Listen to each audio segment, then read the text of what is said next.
Alright, hello, greetings and welcome in everyone. Hi. My name is Harrier Citadel, avian alien sentinel of Fort Mystehaven, perpetrator of creative chaos, general maker of things, and presently on day 4 of being sick.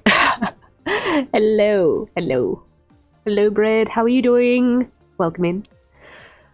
Whew. Are we surviving? Has Thursday been okay for us?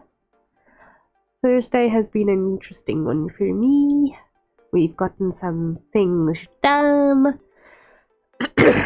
We've made some announcements on the Discord, which I'm still keeping a little bit secret from the general public exactly what's happening just yet, but if you're on my Discord, you know about it. You got the announcement.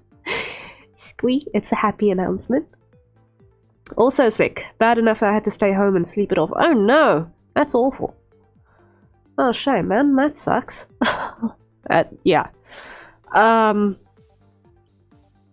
don't know if it's a blessing or a curse of the work from homeitis, but even sick days are work days, right? An amazing looking announcement. Eee, I'm glad for the vote of confidence. I am really excited for it. The package is coming together rather smoothly, I think. So it's a fun little thing. It's a fun little thing. I've been looking forward to it for a couple of months, actually finally getting to do something like this. So I am very much looking forward to it. I will probably tell the general public maybe like 3 days before it goes live, which is somewhere in the run of next week. So yes, be ready for it, and it's fun, exciting things. And yeah, but it was at least bad enough my boss told me to not even try working from home and just got to pass out. Oh, nice. It's helpful when your employers recognize the sick and just say, you know what, just pass out. Just go, recovery mode, full on. So I'm glad that there was at least grace on that front for you. Phew. I'm my own employer, so I'm my own worst enemy. But yes, we are going to be working on Project Mystehaven things again today. I know that the YouTube thumbnail says that we're working on reference sheeting specifically, but I might need to change that a little bit because I see before I can update reference sheets, I need to do some adaptations that I'd not yet put pen to paper on just yet. So we're going to be looking at the foundational Harrier design updates that need to take place to make the entire rest of this madness make sense. I'm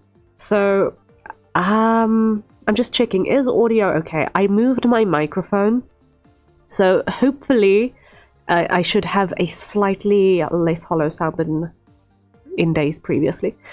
Just did a little tiny bit of refinement of my desk arrangement accordingly. Even though probably the sick does not help in terms of the audio quality baseline. Audio seems fine? Yay! Okay, fantastic. Alright. Speaking of, I've just got to mute for a second, sorry. Yeah, being sick sucks.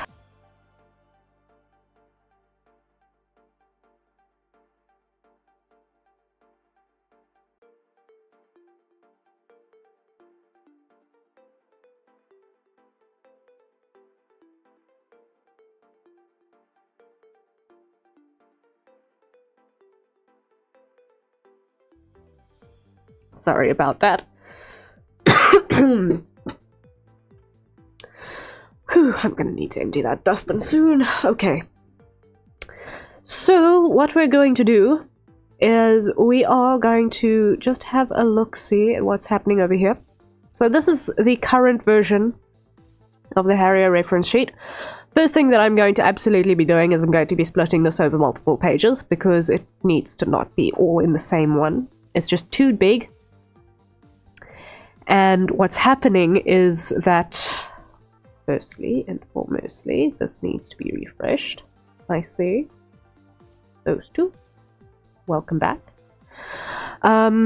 So, firstly and foremostly, I need to put these on separate pages so that the information is not compressed by resolution limits quite so badly on various viewing platforms. Like, I know the VGen audio file... I see the word audio and I say the word audio. I see the VGen file size resolution limit does compress it a little bit, and that does affect the audio quality. So that's something that I'm going to need to address.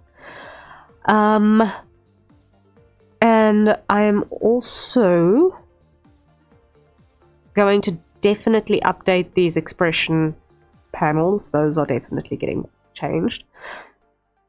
Cape jacket is staying the same. Wing control hub is staying the same for now.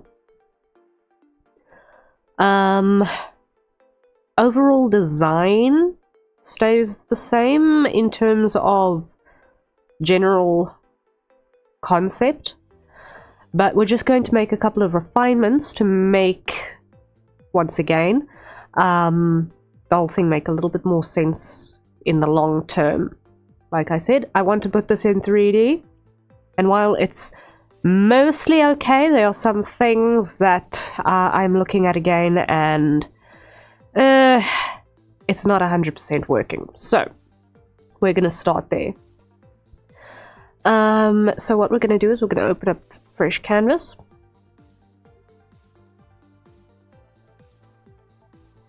And on this page, what we're going to do is we're going to come over to our VTuber model art, which is what I stole for this reference sheet.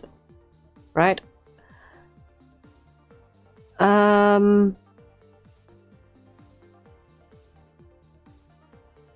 Because that's the full body model as it was at Harrier debut 1.0. So let me just see.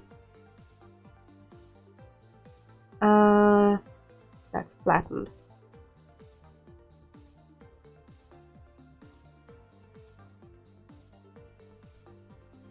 And I have actually got a base, yes.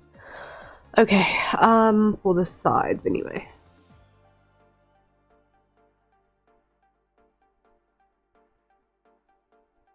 Okay, so what I'm going to do is I'm going to steal these two, copy these across to over here.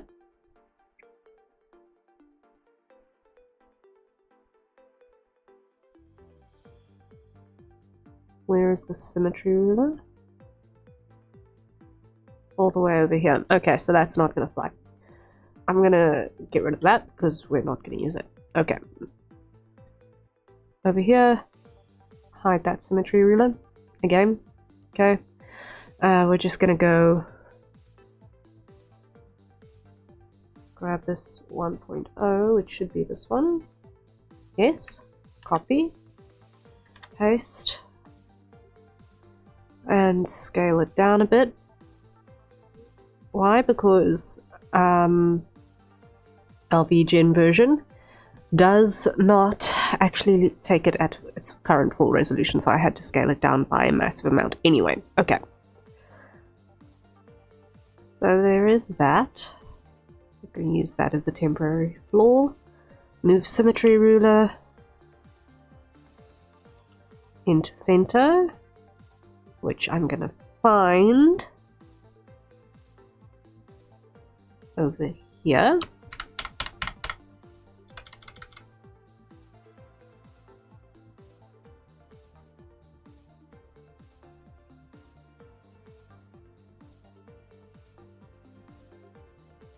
Alright, more or less pixel accurate.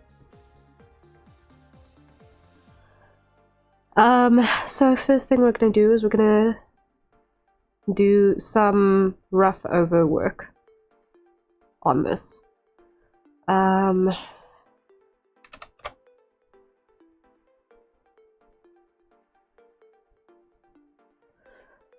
So, we're going to leave face as is, but we're going to need to do some adjustments to the top specifically. Because there are a couple of things that are not working, and the thing that is primarily not working is the set of ruffles. I absolutely despise drawing ruffles, for one. I initially went with them because it gave a sort of a tail feather-esque look, but I absolutely despise drawing ruffles. I do not like it at all. I like having a little bit of length in the back here, but I don't like how it is currently working. So we are definitely going to redo how I've got this bottom of the shirt assembling. That matches with what I've heard of people who've had to draw ruffles. Yes, like, you get two kinds of people, right? The people who absolutely despise doing things repetitively, in the sense of drawing curly hair or drawing ruffles, right? Or the people who get that sort of content and they go into this head empty, just peaceful repetition mode. I think that's the difference between people who can knit and people who cannot knit as well, right? It's like, yeah, one can do the stitches, but can one actually finish a thing? How much patience do you have for the task at hand? And I think that drawing ruffles is very, very similar in that regard. Limited quantities. Very, very, very limited quantities. So we've got to relook this. That tracks with the knitters, I know too. Yeah, okay, so we're on the same wavelength there. Cool, fantastic. It's a very different kind of mentality and mindset. So that has to be addressed, and with that I'm also going to be switching back to an open back design, because having my wing control hub have to go through a hole in the back of my shirt to reach the joint between my shoulders where it plugs into the neural interface. It's not working, so I need to go blacklist again. So what we're going to do is we're going to start with, I'm going to grab this brush for now. It's a good brush. I like this.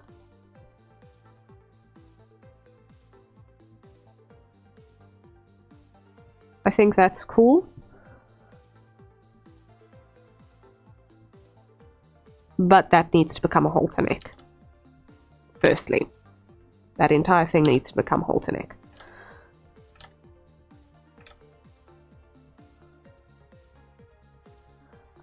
Because if it's not, then I'm not going to be able to get that thing to install appropriately.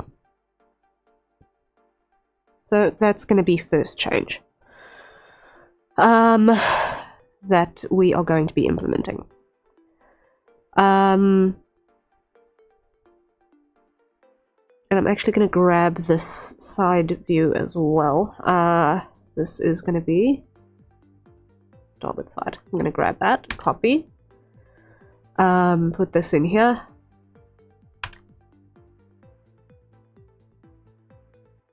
And I'm going to merge selected and zoom out just so that I can get the scaling right.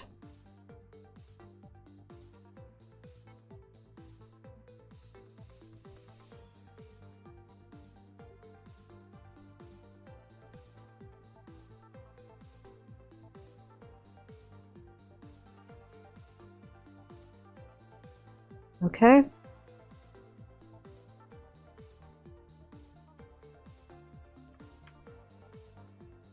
So we're just doing the first pass of design fixes first. So we're going to merge those two down, reduce that opacity.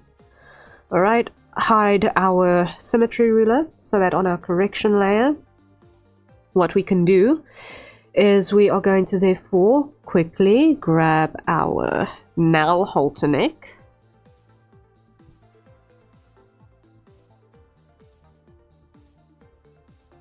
like that.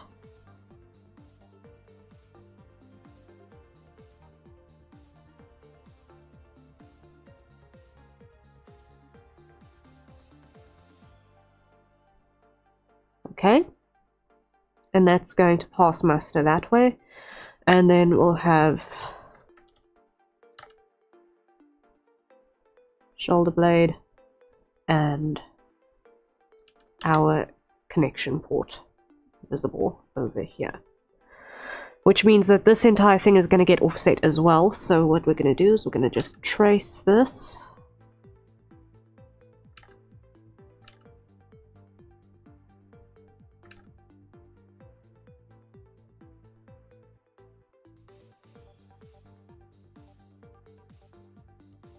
Alright, then we're just going to offset this a bit.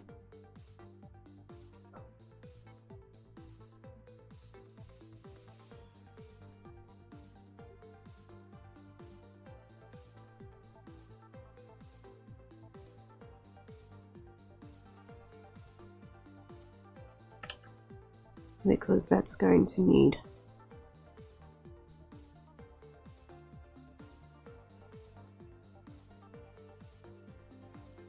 place to connect. Alright,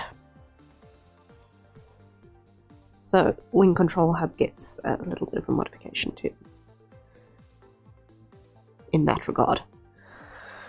Alright,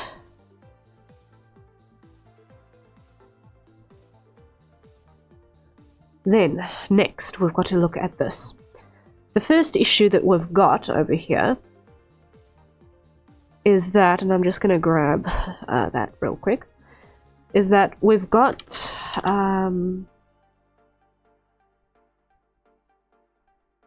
that sort of a shape, but if you have this current drape in a 3D model, you're going to have a lot of issues with clipping as soon as the leg goes backwards, because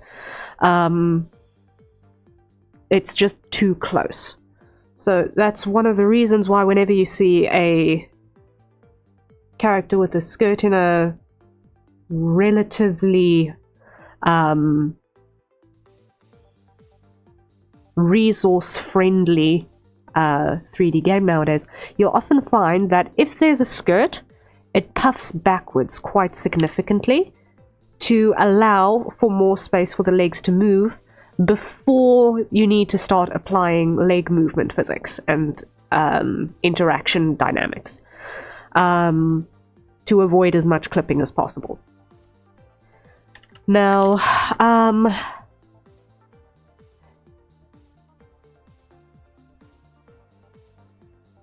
I think that is going to be a little bit of overkill for me, so what I'm going to instead do of having that madness, I'm actually going to just have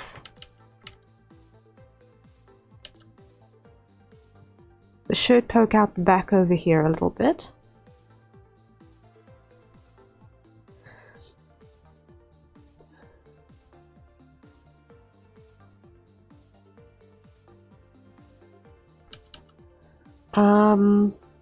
And let's just think here, because I want it to look good from the front as well. So it's a halter neck that's got the chain that keeps it closed with a closure. And what I'm going to do is I'm going to do a split over here underneath our corset.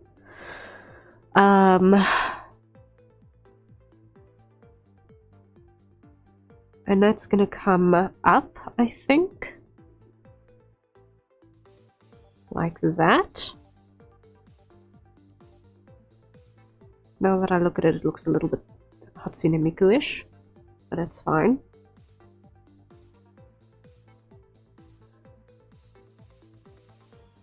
It works for a reason.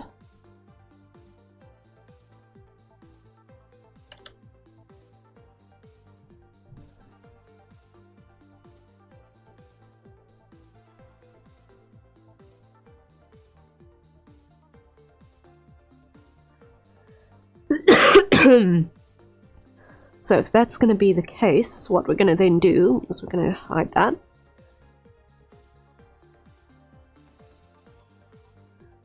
Just trace in the boundaries of our corset.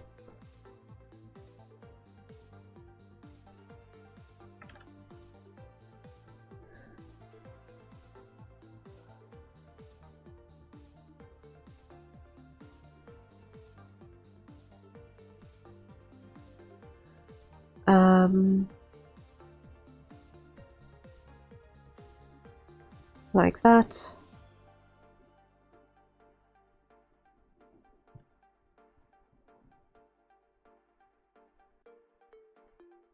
Corset design is fine.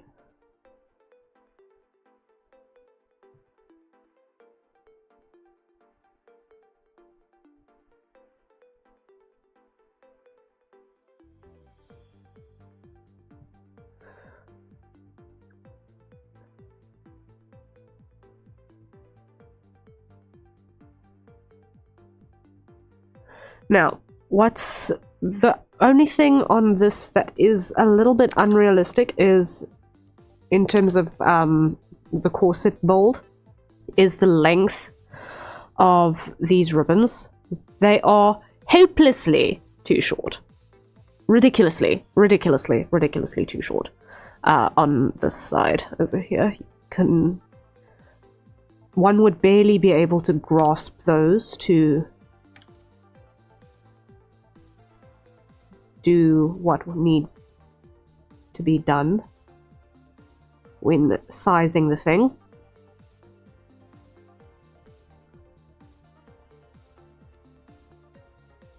Because do it right and you only need to tie it once, and then you can just use the front closures to clip it on as needed. But those ribbons are unrealistically too short. In a bad way. So what we're going to need to do is we're going to put that down here.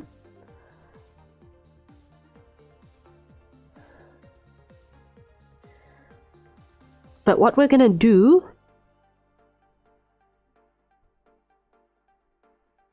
is we're going to have our ribbons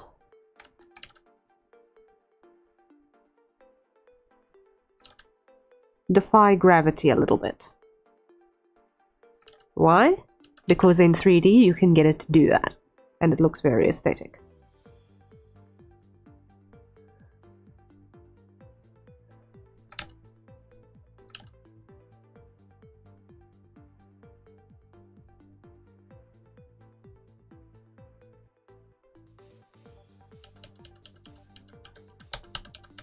That's what we're going to have.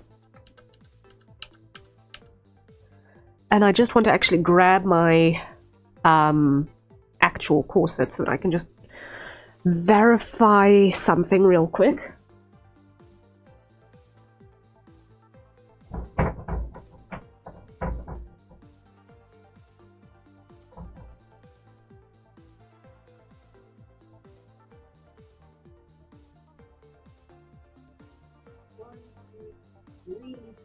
I'm not completely insane. Okay. It is, in fact, 3 loops per side. I'm not completely insane yet. Yes. Okay. Gotta love physics defying 3D physics? Yes.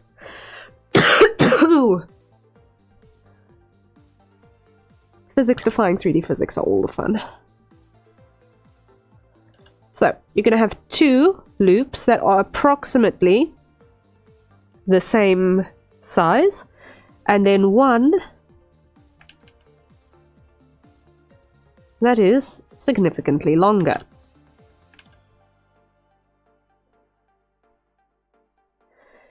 And if one is clever, to help bring that into silhouette a little bit, you put 2 loops like that, so that one gets the sense that, oh, there is in fact something happening in the back of the silhouette. And then these ones you bring forward as well. So this is just giving the shape of how the ribbons fall, not what the actual mass of the ribbon looks like. So how it twists and all of that is not accounted for in that part of the sketch. So physics defying ribbon physics. Yeah, our favorite thing.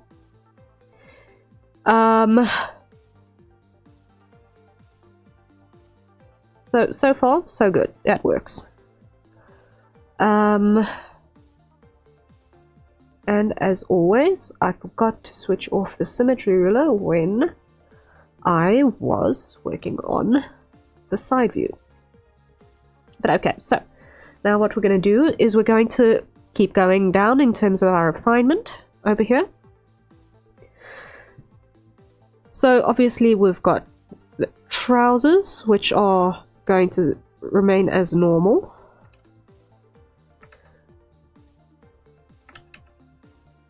And then we've got our creases.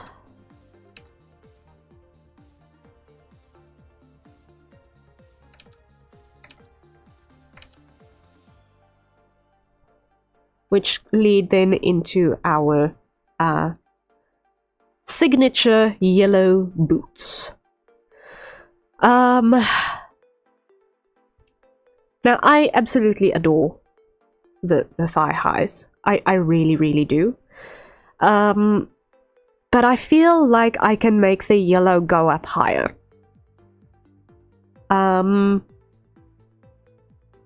This little piece of armor does not actually make sense to me after looking at it long and hard.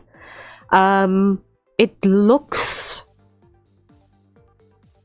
interesting, but it doesn't actually make sense to me, and I think I can do more with actually doing something more with the yellow, because the loud yellow is literally the ultimate bird reference that we've got going on here, right? So if we explore that idea,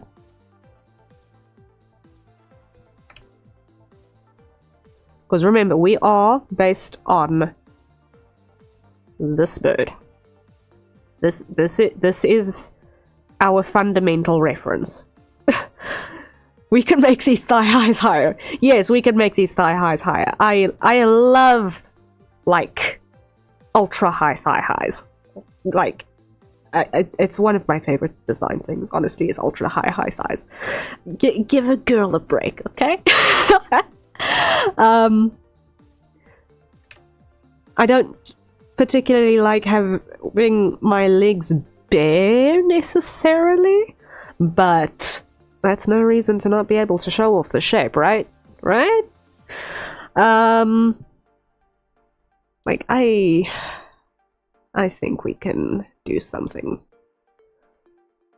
more with this. Oh, I could give a break. They're a good look. Yo! Woohoo! We love thigh-high appreciators here.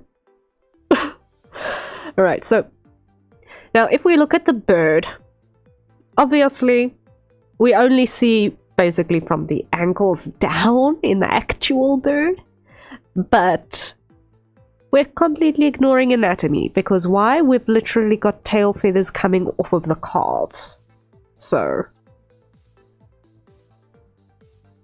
I mean, just as a figurines thigh highs that are a bit more material away from being just pants. Yeah. It's a good look. It's a good look. I appreciate the look very much. Honestly, I am saddened that the thigh highs that one can acquire commercially are in fact as low as they are most of the time. because like just barely poke over the knee. Like, come on, guys. Our options are like just barely over the knees or socks. How boring. Oh, to be able to sew leather so that I could make my own boot covers, man. Or to date a cobbler, I don't know, one of the two. Right? Ay. Right. I need to just empty the airways again. One moment, please. While I'm still thinking about how I want to cut the new boots.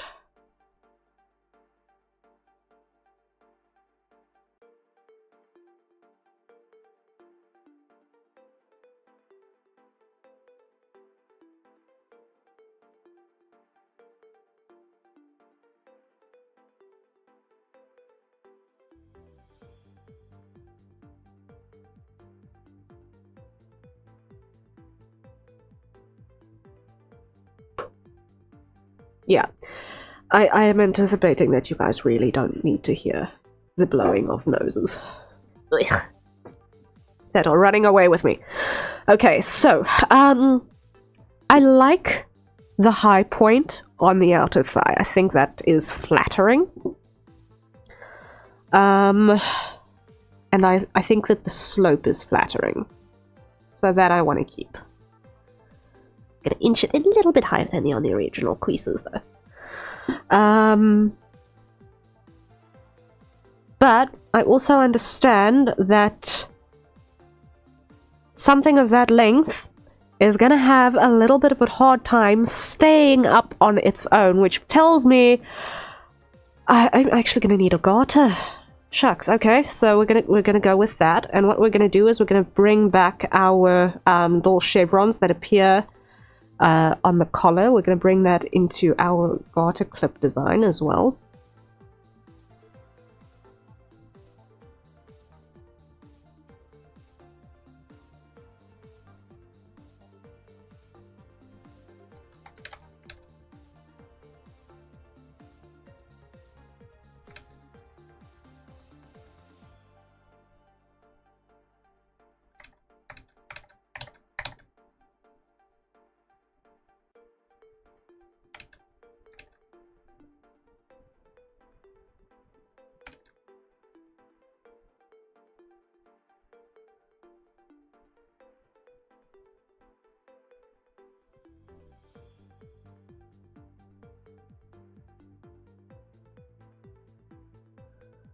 That works.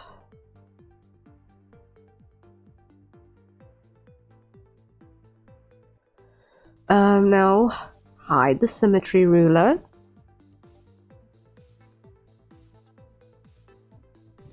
Draw in the back of the pants over here.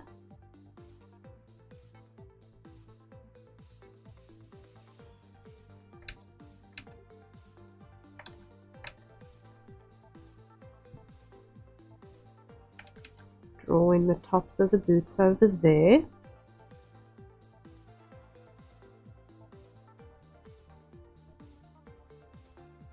Apply the clip. Like that.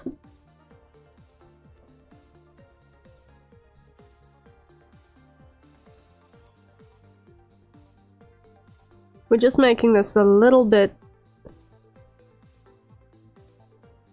more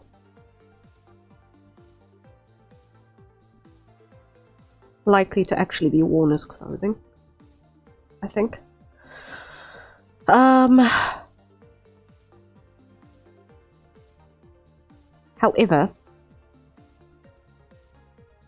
However, I know from experience attempting to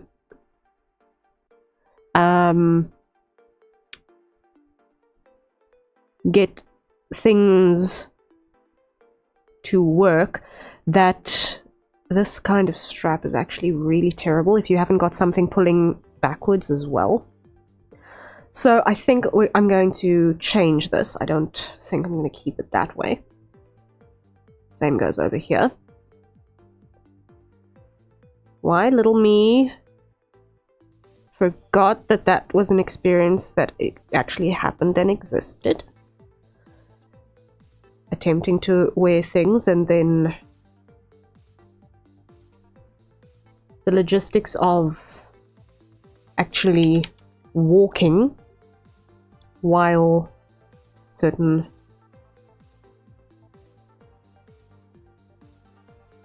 straps were in place did not work. So what we're going to do is we're going to put our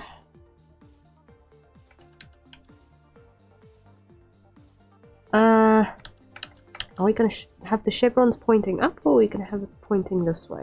I think we're going to have it pointing this way, actually. Because that makes a little bit more sense in terms of giving the sense of the belt going backwards from one plane and going forwards from the other. That makes a little bit more sense. So we're going to move our chevrons around.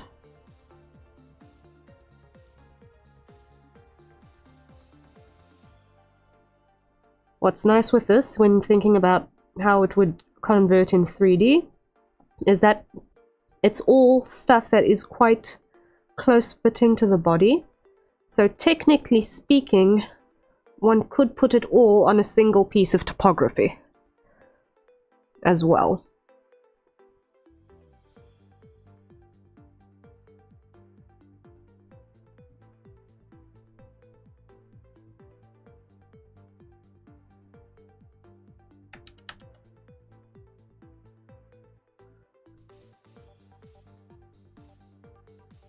So then we're going to have our chevron like that.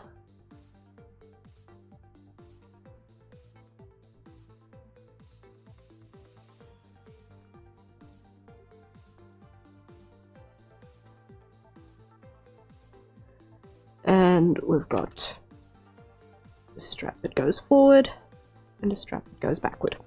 Lovely. Okay. I can get rid of that because I don't need it anymore. Okay. So that is going to be already a massive change from where we were. Massive, massive, massive changes. So what we're going to do there is we're just going to just indicate in quickly the rest of what's happening here.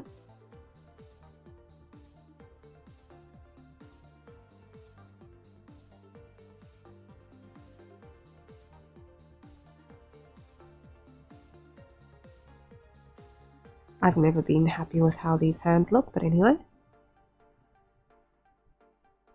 We're just indicating here.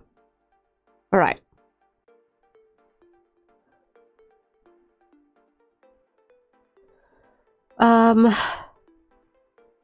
So the next thing we've got to think of when it comes to these boots is going to be, how in the blazes does one put them on? That is going to be the next thing that we need to consider. Perhaps it's because I know enough cosplayers for it to matter to me. But when I try and design a character, I try to always think of, would a cosplayer absolutely despise me if they wanted to make this outfit? Would they be able to go to the bathroom? And would they be able to put it on? Those are the two most important things I think of when it comes to doing outfit design for my characters. Specifically because I know cosplayers and I want to make stuff that cosplayers feel comfy cosplaying. Really good design considerations. I should hope so. I should certainly hope so. So that is the next thing that we need to look at. I'm probably going to take these control hubs for the tail feathers and make them a separate attachment on the armor pieces. So on these greaves, we're gonna have that go a little bit further back, and actually have the control hub here connect to the greave, rather than being bolted onto the boot. Because I do still want a little bit of that armor idea.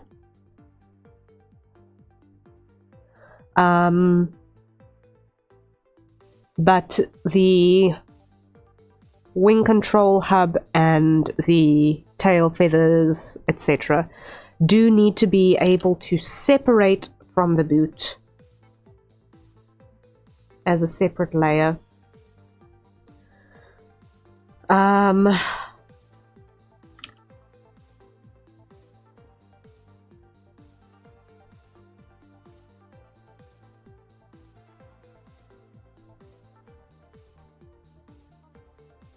For civilian purposes.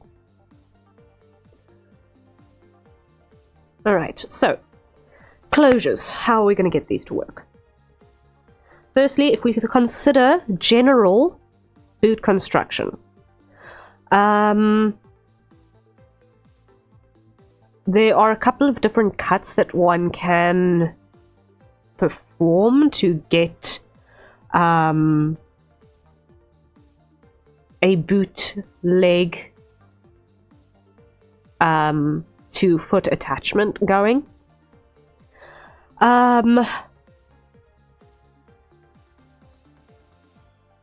I think what we're gonna do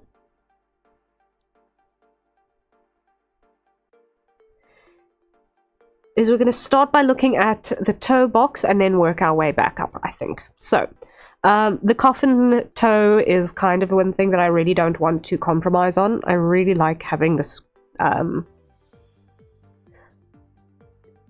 very defined square toe on this boot. I think it's a nice, unique feature.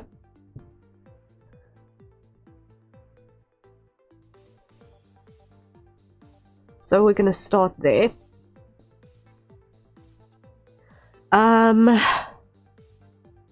And to maintain that, we're going to need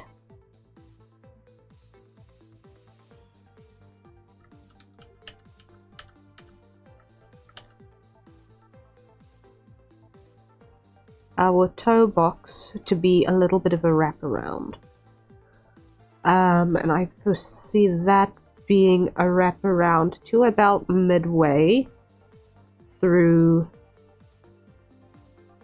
here. So it's actually going to almost act a little bit like a paw on that side. Citrina, hello, hello. I hope you're feeling a bit better at least today. Thank you so much. I am on day 4. I have been coughing and spluttering like a mad thing. But we are surviving. The sinus infection is driving me up the wall. But we are fighting. We're fighting. And little by little, we are hoping that this thing will just get out of the system as fast as possible, honestly. But so it goes. So it goes. But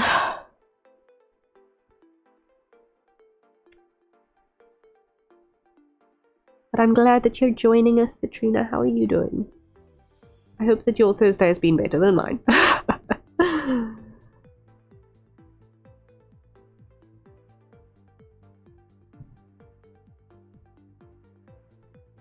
Although that said, it hasn't been all bad today.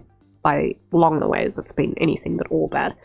It's been eventful on household affairs side. But in positive ways. But yeah, sure.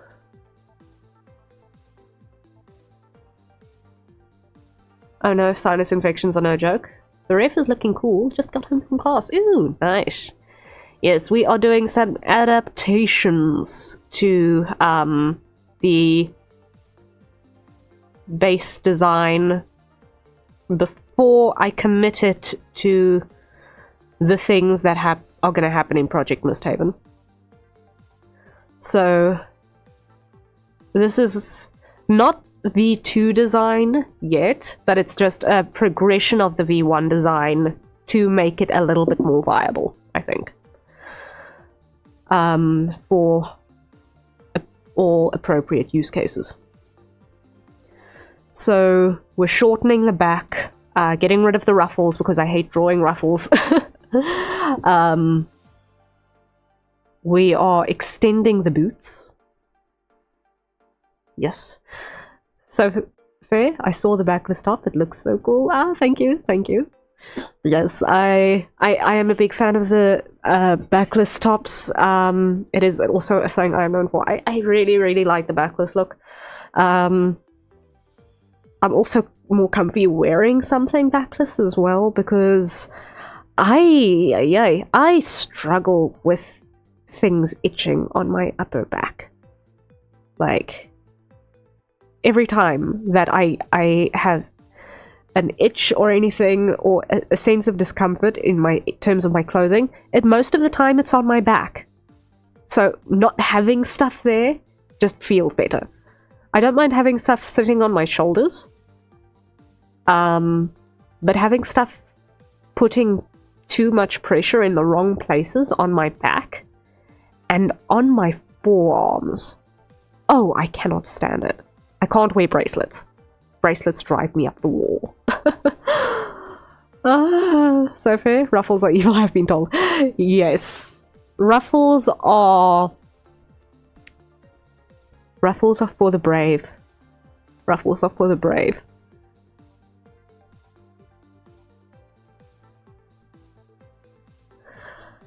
Oh my. Okay. So what I'm going to do here is I am going to copy this piece of line work and I'm going to shove it this way to be leg interior so that I can actually see what in the blazes I am doing. What I'm going to do is I'm going to move it this way first. I get that having clothes on the back can drive me crazy, so it being winter right now is not making me a happy camper. Oh, I can 100% understand that. I can so 100% understand that.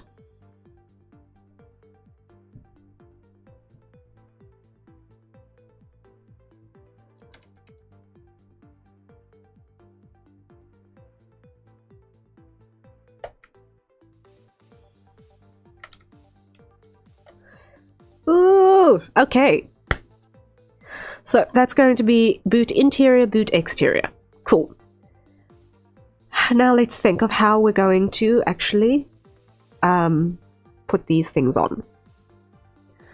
And how they would be assembled and closed up.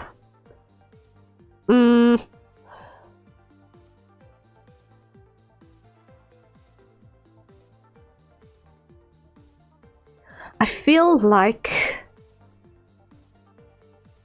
Mei Xing, hello, hello. Thank you so much for the raid. Welcome in, everyone. Hello. My name is Harrier Citadel, Avian Alien Sentinel of Fort Mystehaven, perpetrator of creative chaos, general maker of things, presently fighting a little bit of illness that I am dealing with, and otherwise I'm busy doing some design updates to my shelf in anticipation of visual novel project that is churning in the background. Welcome in! And Mei Xing, how was stream? What were you up to? Sweet? Yay! How was stream?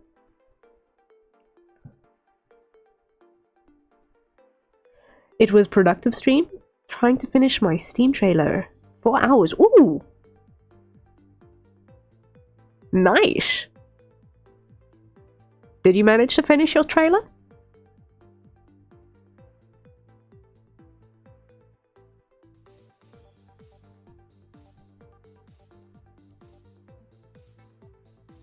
No, but I got close.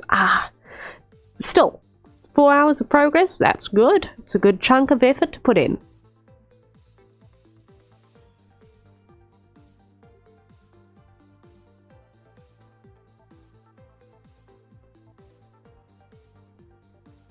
It's awesome though. I agree. I agree wholeheartedly. I hope to release the Steam page around Valentine's. Ooh, fun, fun, fun, fun. I'm looking forward to seeing that trailer. Good amount of work? Exactly, exactly. I was about to ask, after getting your response, when things are going to start moving towards release in that project. But oh my word, if we're going to get the Steam page on Valentine's, means that we are getting tangibly closer and closer. That's fantastic. That's very, very exciting.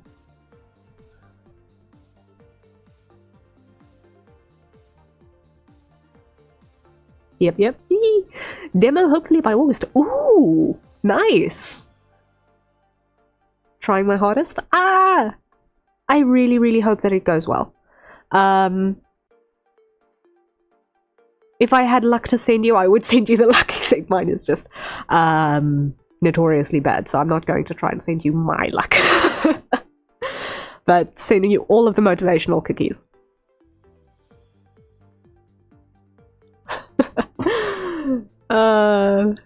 Thank you. Thank you. Thank you for the head pats. Thank you for the motivational cookies. No, it's an absolute pleasure. Demo in August, if you don't mind asking, was it going to be about? Yes, I think that let's talk about the project a little bit, because it is an interesting one from what I have gathered. This is gonna be for Kante, if I'm not mistaken. I hope I pronounced that right. Do you mind a link? You can send the link, Meishing. Wait. Let me just hold up. One second. I want to see.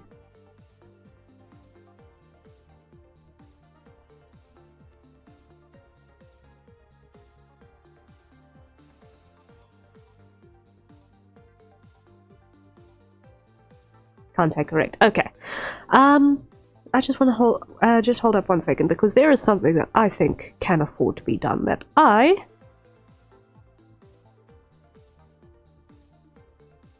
have no issue with. Where is my chat? Where is my chat?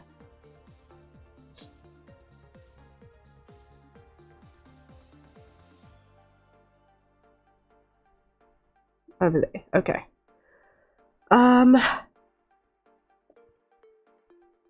Maybe I DM you link? That should probably work.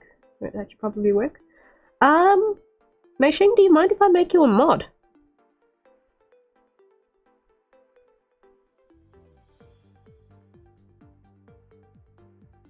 On my channel, sure. Okay. Let me see if I can figure out how to do that. Why? Because I don't think any Twitch mods yet. Let me just figure out how to do this. I do like hanging out here. I appreciate. Meishing mod, yay! Yes, Meishing shall be Twitch mod. If I can only figure out how to do so.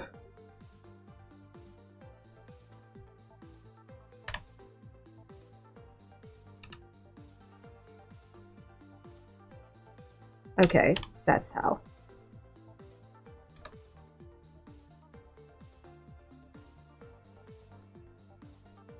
Mod and the username with no space. Thank you, Citrina. First mod, let's go. Yes.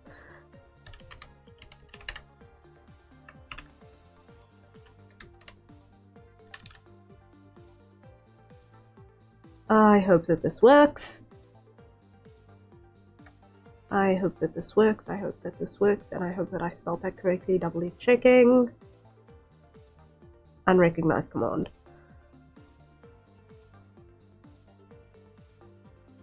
Really?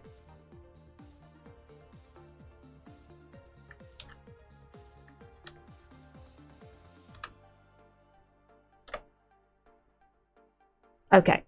There we go. There we go. I feel really dumb using Twitch, but hey. Test. I think that went through.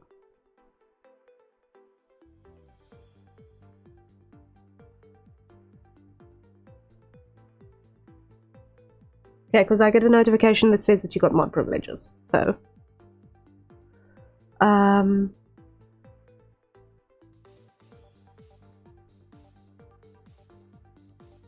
You find the entire UI is weird and rarely used? Okay. It's wild. It's wild.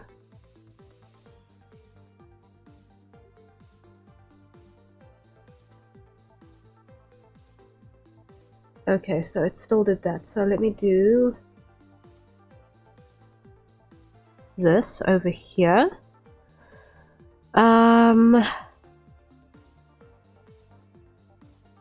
Did the link post? It did not. So what I want to do is come over.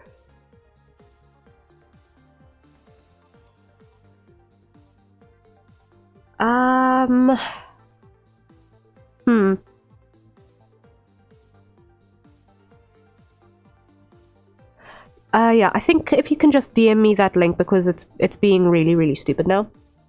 If you can DM me the link, then I can share it both on YouTube and Twitch.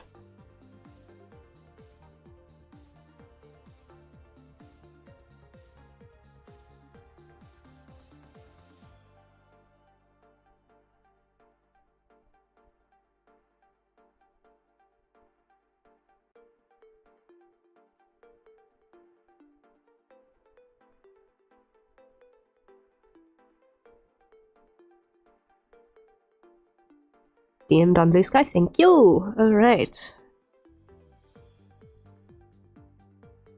The wholly unused DMs of Blue Sky.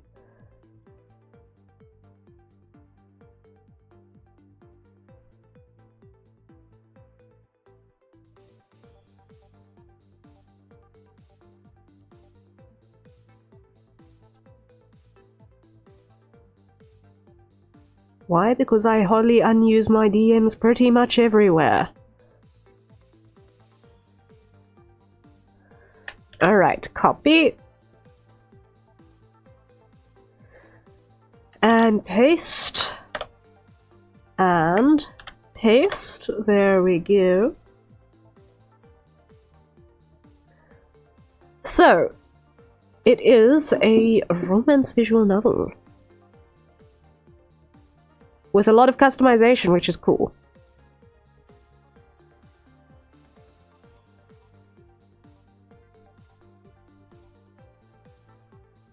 So, it is a visual novel where you can customize yourself, your love interest, and go on an adventure together. Ooh.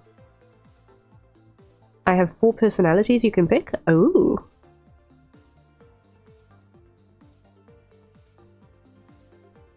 The art for the game looks beautiful. It does. It changes the way the story plays out. I can imagine that being a really, really interesting challenge to put together. So kudos and congrats on getting it to work like that.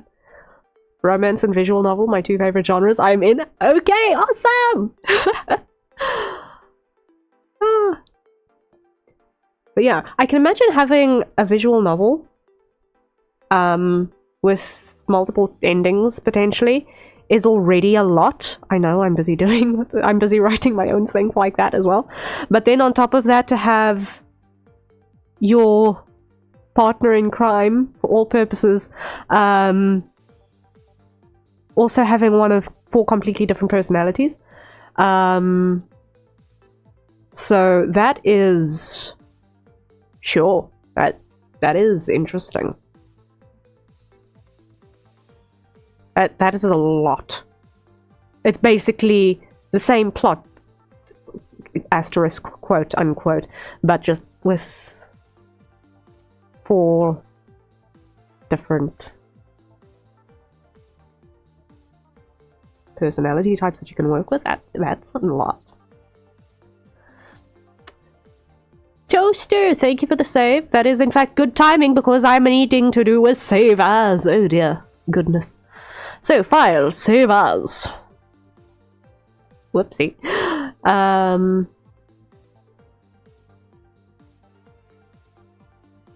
Let's see. Hope the coder can work out all my concepts. Oh dear. Yeah, no, that makes sense. That makes sense. So it is a mature content game. So anyone who is interested in that, please make sure that you prepare yourself accordingly. If you are not interested in that sort of mature content, then it's maybe a pass for you. But if you are not dissuaded, then have at it. We will make it. You can play all ages. Okay. That is good to know. The stream version will be all ages unless you add the patch. Ah! I see. I am excited already. Ah! Nah, I wish your game all of the success, honestly. Let me see. I was doing a save as. This is going to be 2026 Harrier V1 _ 6 ref.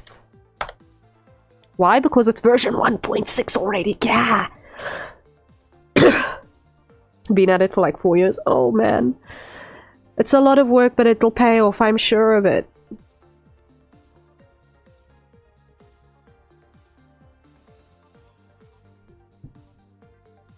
It's also been a very busy 4 years in your iteration of reality, if I'm not mistaken, so... Toaster says, "Hi Harrier, wonderful news. I have graduated from my course. Well done, Toaster! Woohoo! Well done. Congrats on passing. That's fantastic.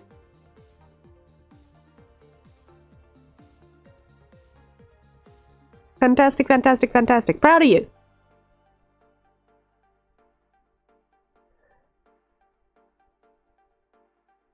It is Art of Love because I want my OCs to be able to go into more games. Yeah. You know what? Honestly, I get it. I totally get it. And I could only do one, and I could only do VN at the time, so it's a visual novel. Okay, yeah. You know what? Makes sense.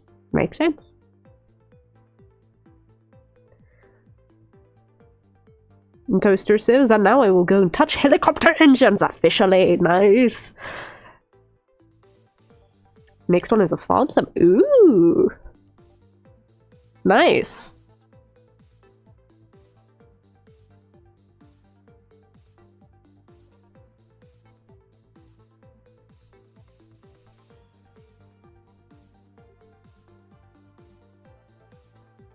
So you'll be able to bring your own town of OCs into a farm sim. Okay, that is interesting.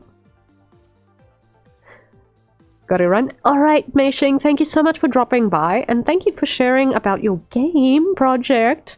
Citrina is obviously very, very excited. Yes, go do the family things, you've got this. Thank you so much for dropping by, and thank you again for the raid.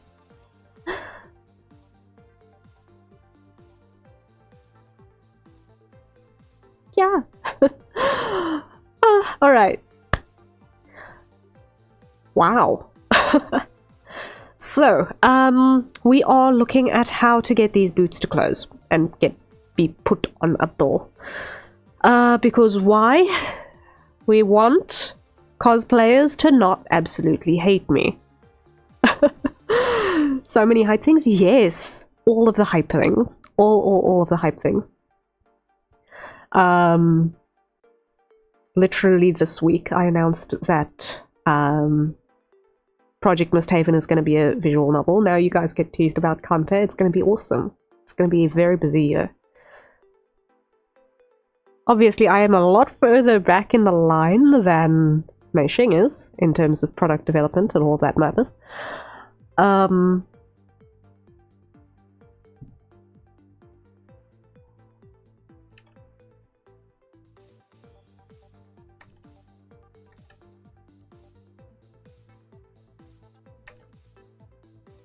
but it's always cool to see what everyone is cooking. Oh, sorry guys. Sorry. Ah! Why won't the sneeze come? No. Yeah. I was not going to catch the mute button in time for that one. I'm sorry. Just going to quickly handle the nose again. One moment, please.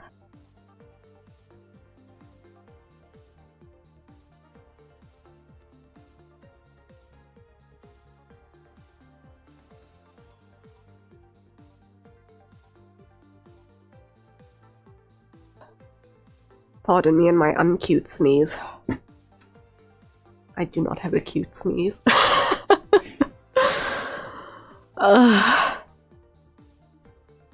But hey.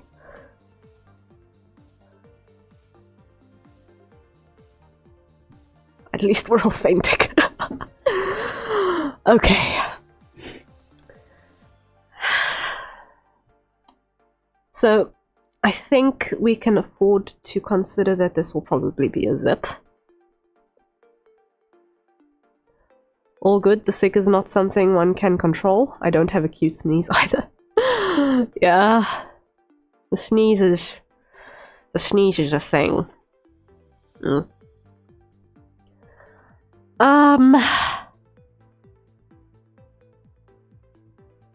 Let's see. If I think about the bone structure of the foot, the little knob of the ankle bone sits about here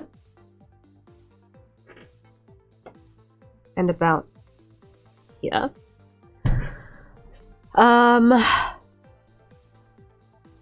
Accordingly. And that is going to mean that if the zip is sitting, the zip starts in the wrong place. It's going to be wholly uncomfortable as well. So, what we're going to want to do, if we're going to use a zip, is maybe not have one that starts this far forward. I think that's going to be an issue. So, what we're going to do is we're going to come back to our symmetry ruler, grab that, get rid of this. Because I do not like it.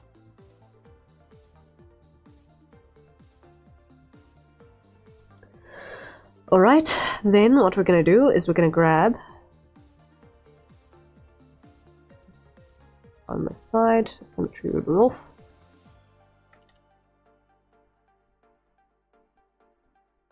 That and be gone. Something like this. I actually think that if there's going to be a zipper, it'll probably fit best along the back. A zip will probably fit best along the back here. So we need to add another leg. So what we're going to do is we're going to steal a piece of line work, copy, paste, move you along.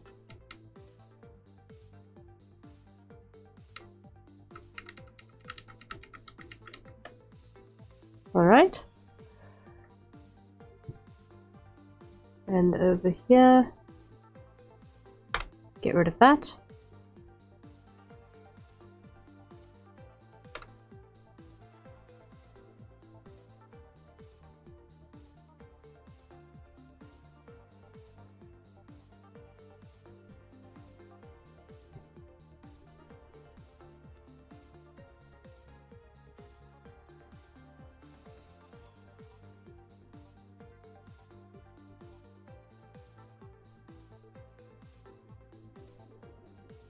And plan accordingly, like so.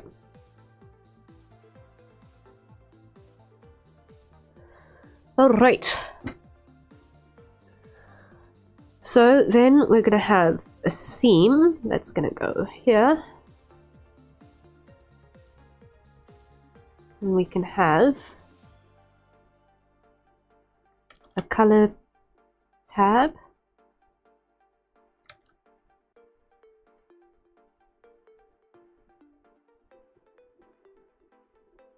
that runs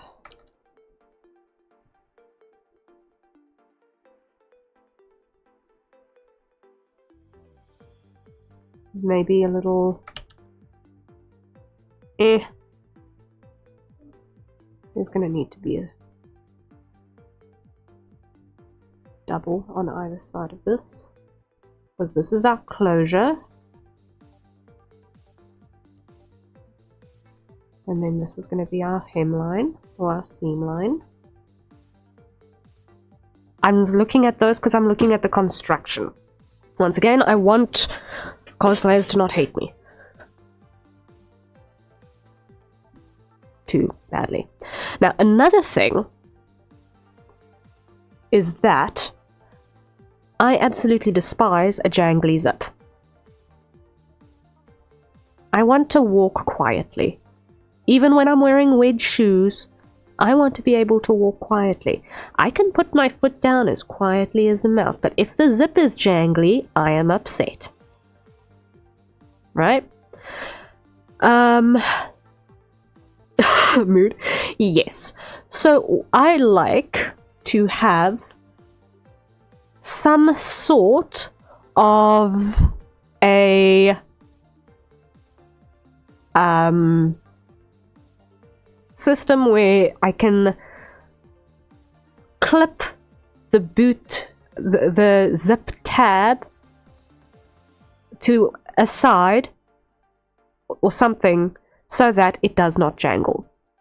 I don't necessarily want to tuck it in the back, because how do you get it there? How do you flip it over without it having to clip through your leg? Ow. Ow. Think about that in reality. It works in a 3D model. It doesn't work in reality. Ow. So, what we need to do is, I don't necessarily want to have two of these chevrons right next to each other.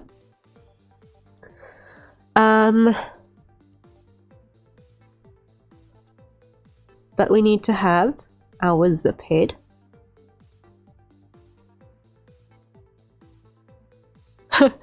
Says the girl that literally walks around everywhere with a Kalechi chainsaw up my purse. You know what? You can put your purse down sometimes.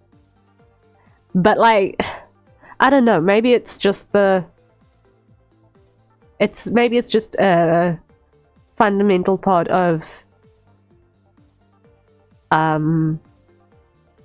my upbringing, that there are times when one needs to be deathly silent.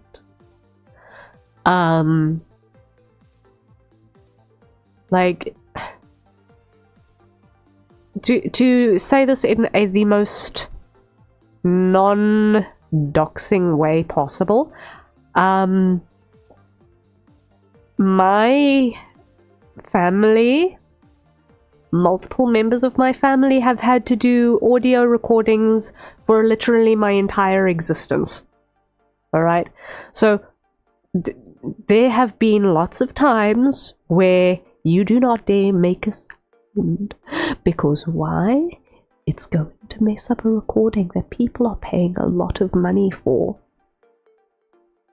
Right? So, you learn to not make a peep. Teo, welcome in.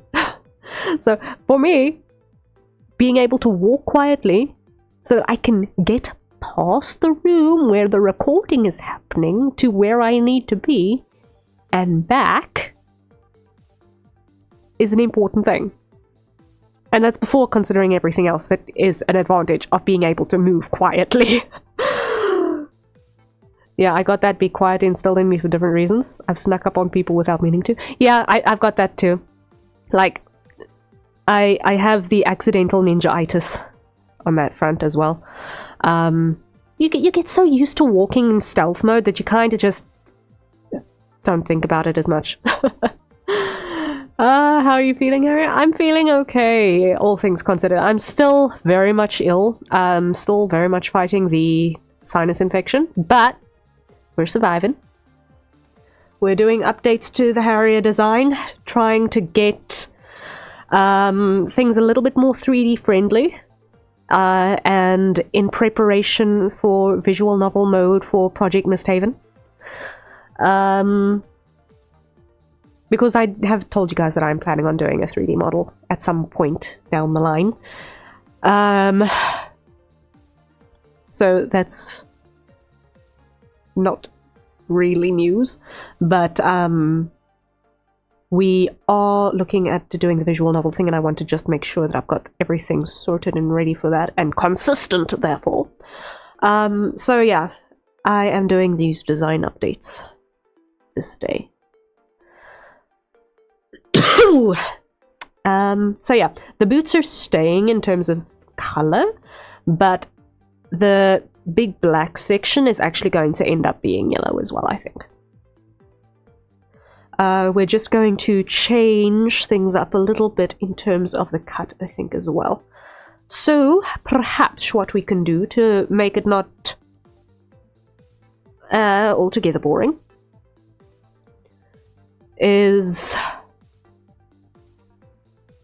do something with contrast color. Maybe. So maybe if the...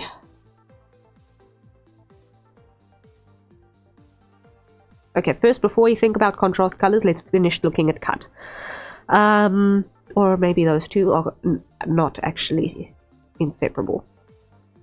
They should actually not be inseparable. They should not be separate concepts.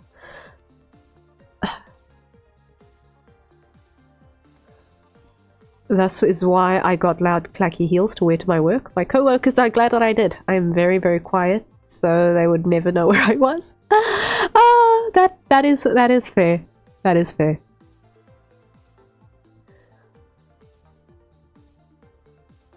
That is very, very, very fair. Okay, so then we now know that there is a back seam here. That's good to know. And how would that end up in terms of cut? This still has to be two pieces. Can't be one piece because it's going to need to mold too much. So it's going to have to be at least 2 panels of fabric.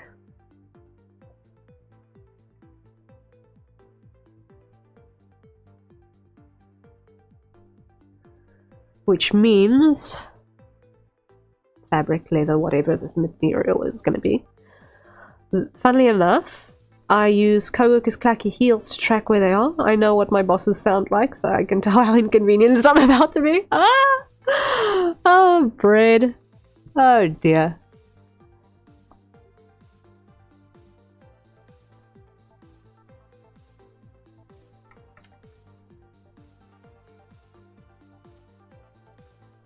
I can forgive clacky soles, but squeaky uppers. Squeaky uppers that have not been properly taken care of. Like, you know, your leather shoes are supposed to be moisturized with like a dubbin. What do they call it? Leather shampoo. What kind of?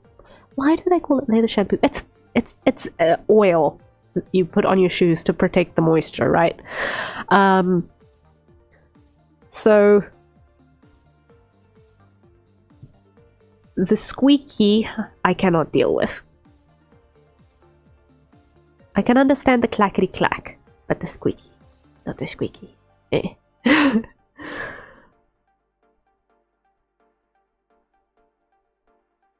Okay, so if one had to pattern that out,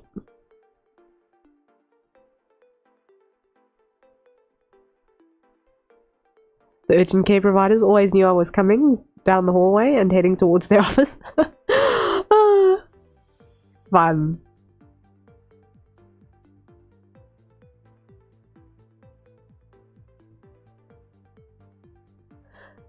Alright, so okay, that looks like it could technically be made out of 2 panels.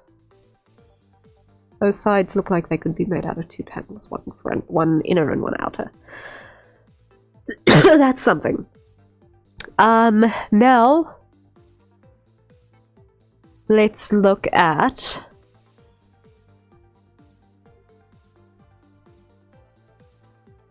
let's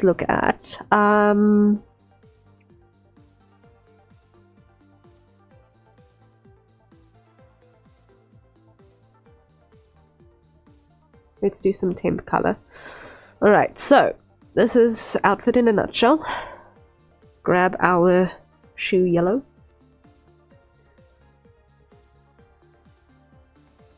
Grab our big pen.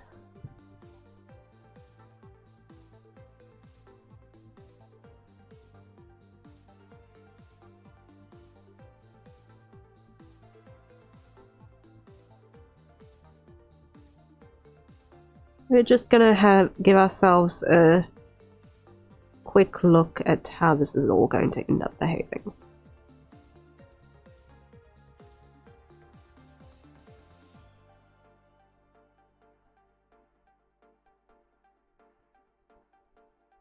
I might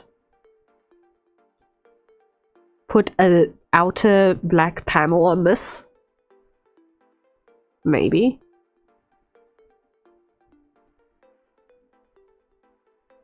Undecided.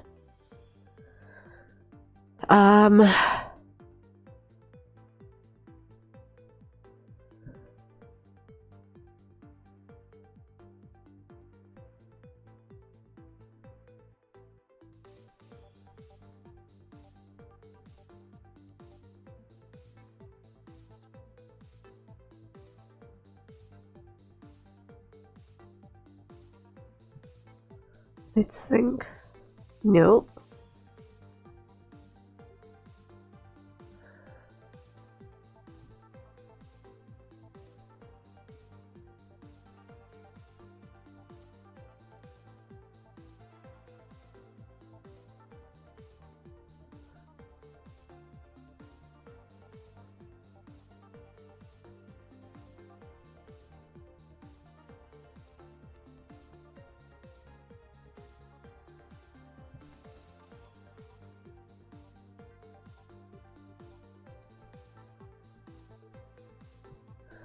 Of course it would.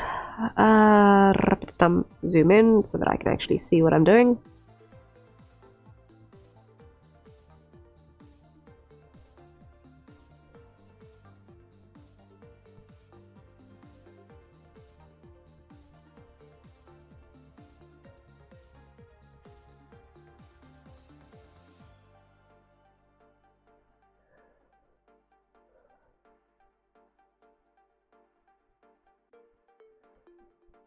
Like that.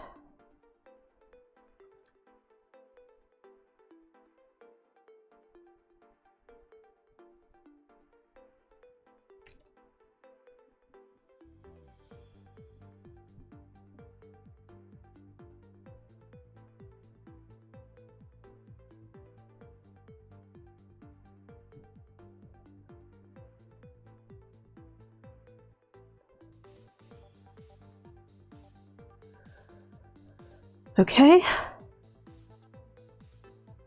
And then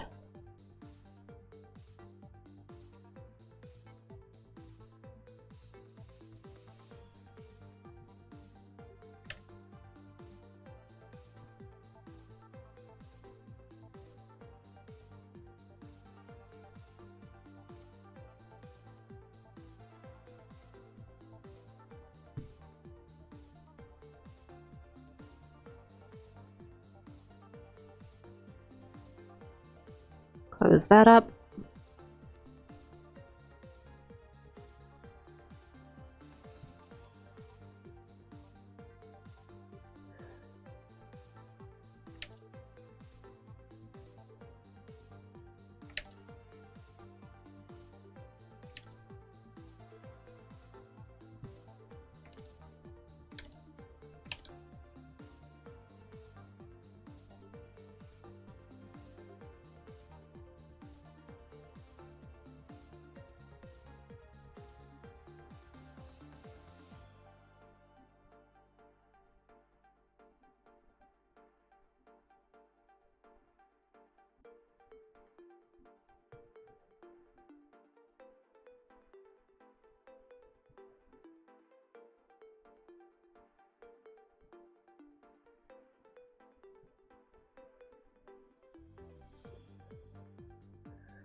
Nearly there.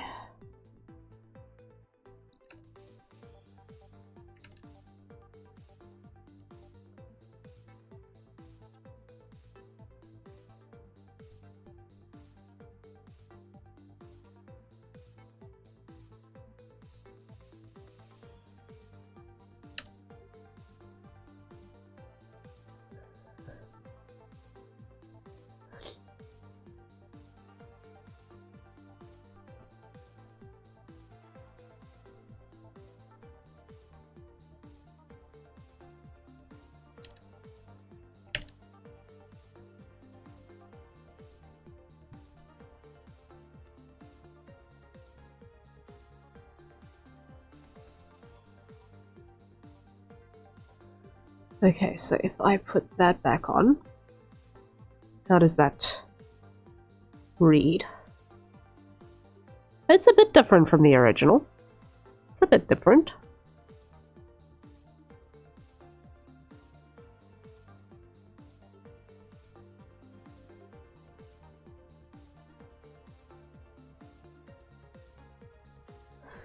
Okay, so let's look at how we can make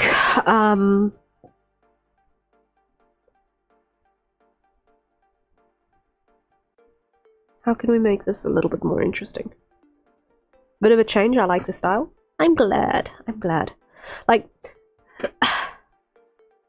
the shiny metal things on the thighs were nice, but realistically, they wouldn't work for civvies.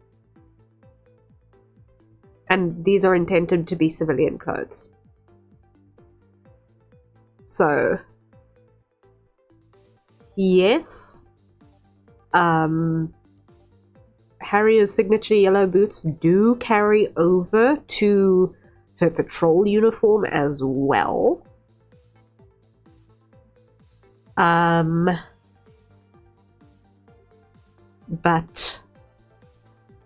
I think that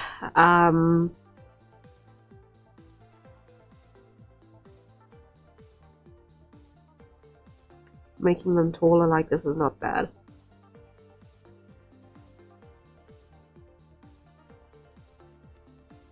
How will that actually work with patrol uniform? 1 second. Let me just open up Lark's reference page, or temporary reference concept thing, blah. Because he's currently got the latest version of the Sentinel uniform. He's the only one who's got it right now. Where are you, Lark? Over here. So basically, it would just replace everything from the thigh down on this outfit as well.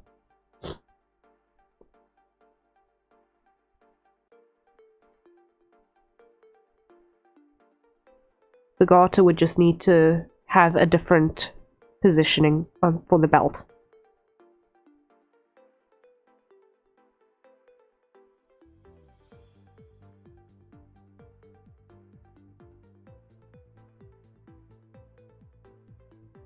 For patrol uniform.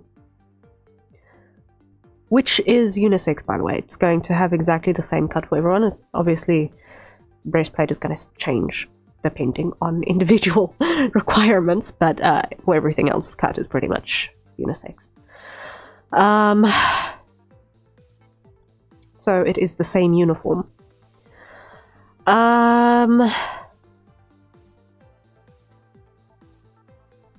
So that's probably gonna work. I don't have any issues with that. I think that'll work.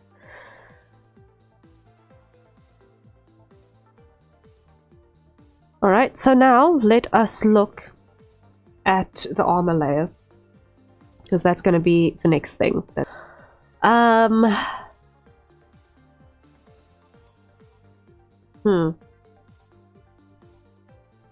Let's just do this.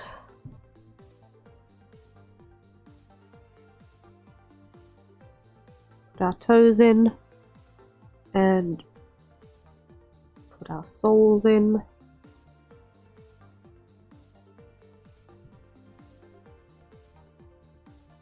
Really?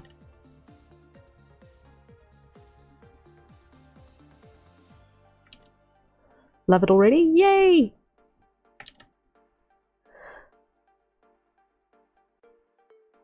Let's see. Slim, bold wings. Yeah, just take one off the rack. We'll get the breastplate based on, well, chest measurements. Yeah, pretty much. Pretty much. Although Lark is technically an exception. There are a lot of sentinels that are wingless. Like the other sentinel on my team, Lamille, she doesn't have wings. So there are a couple of us who don't have that little advantage, but you know, not everyone who comes through the mists has the most convenient anatomy sometimes.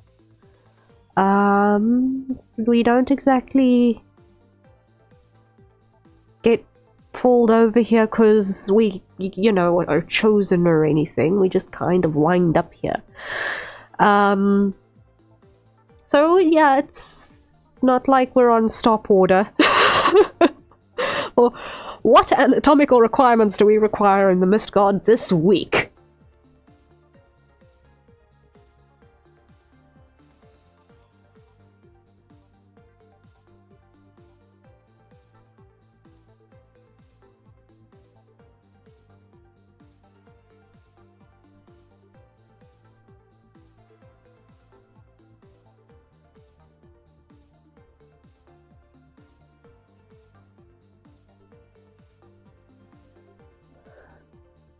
That would be very convenient, but at the same time... There.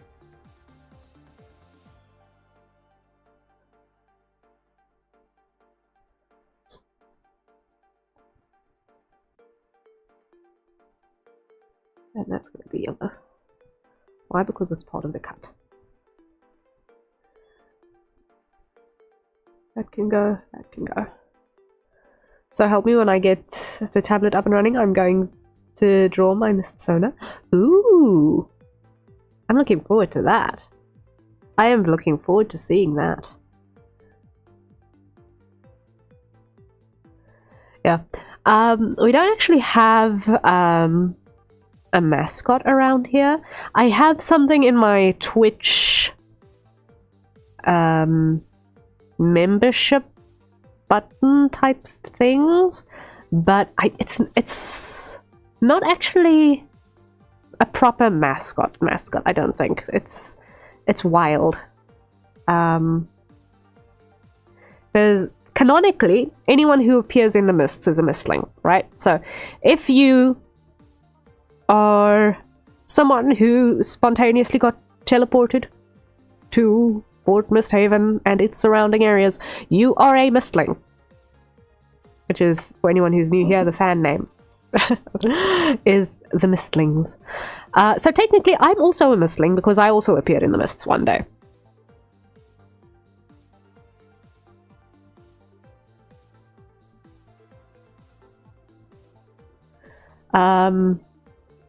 So we are all Mistlings here. Oh dear.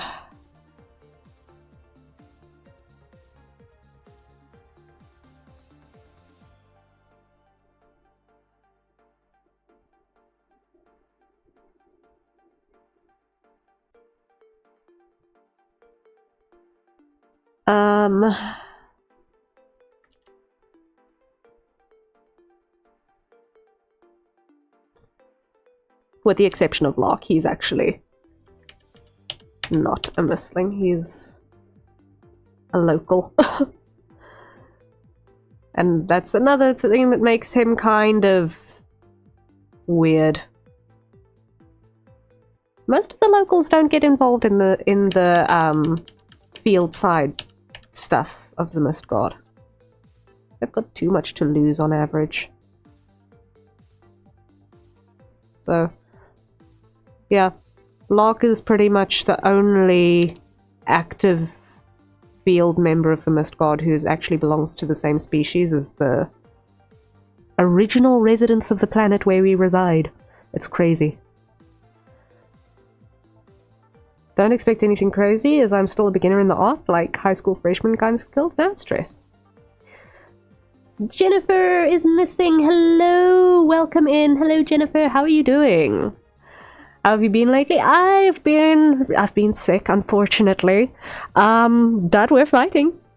And we've been making a couple of strides towards cool things that are in the works, which is also fun. So I am currently doing some design updates to my persona, Harrier over here, because we are talking about Project Mystehaven, which is my big project that I've got in the works. It's the world in which Harrier resides, and I have let people know as of this week that we are, in fact, writing it as a visual novel. So that is something that we are in the process of making, and with that, there is quite a lot of prep that needs to happen. So, Mystehaven, yeah. So, if you look in the stream title, which I realize I have just forgotten to change on Twitch again. Yay. Let me see. Yeah, I forgot to change it in the Twitch side. But if you look at the stream title, you'll see in the second pair of square brackets it says Project Mystehaven with the spelling that is appropriate for it. Yes. But yes, that is the project. Yes, Mystehaven with a Y because we're being fancy-like. Archaic style writing with weird English spelling. Yes. But it's good to see you, Jennifer. I'm sorry that you're also sick. It sucks being sick. Over on the other side, Bread says, at least you can draw something. The most I've done is just turn sitting details in various characters around in my head. Still, that's being creative. That's worth everything, honestly. Mystehaven sounds good. Eee. I'm glad. Yes, so in my Discord I've got a little bit of a teaser brief about what is happening on Mystehaven's side. In terms of what the setting generally looks like. But yes, we have we are all of us who appear in the mists are mistlings, and it's kind of fun. Sai, hello, welcome in. What's happening? Concept art. Yeah, pretty much. We got 2 hours sponsored for Mystehaven art-related things with Harrier on the patronage services, so that's what we're currently busy doing today. And it's very, very, very excitingly important stuffs. I also had an issue when I joined your stream days before. I couldn't type in chat at all due to being subscribed longer than an hour. Oh no. Ew. Yeah, the YouTube subscriber chat had a couple of bugs recently. Yeah, the YouTube subscriber chat thing had a couple of bugs recently. So, if one toggles between top chat and live chat, then it switches between it refreshes that madness. But that's something that is a little bit of a pain to deal with, but eh. But yes. Sai, how are you doing? Well, having creative ideas but not enough practical skill to make it exist isn't the greatest. No, but one can work on the practical skills. One can work on the practical skills. It takes time to build the hand-eye coordination and get the observational skill working. But it's definitely... I think one of the best parts about art is that you can kind of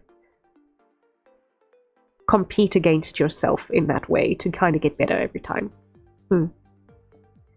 True, but we do what we can, and in my experience, immediately getting waylaid by not having enough energy to consistently learn. Oh, I can get you. I get you. I'm glad it's fixed now, though. I wanted to see how you're doing. Oh, thank you so much, Jennifer. Doughman was not on my bingo card for 2026. He is bred there for a dough-based life form. That is that valid logic, considering Eldritch being. I tried to warn you to switch that one out. Oh dear. Oh dear. Extraterrestrial beings of infinite madness. Fun.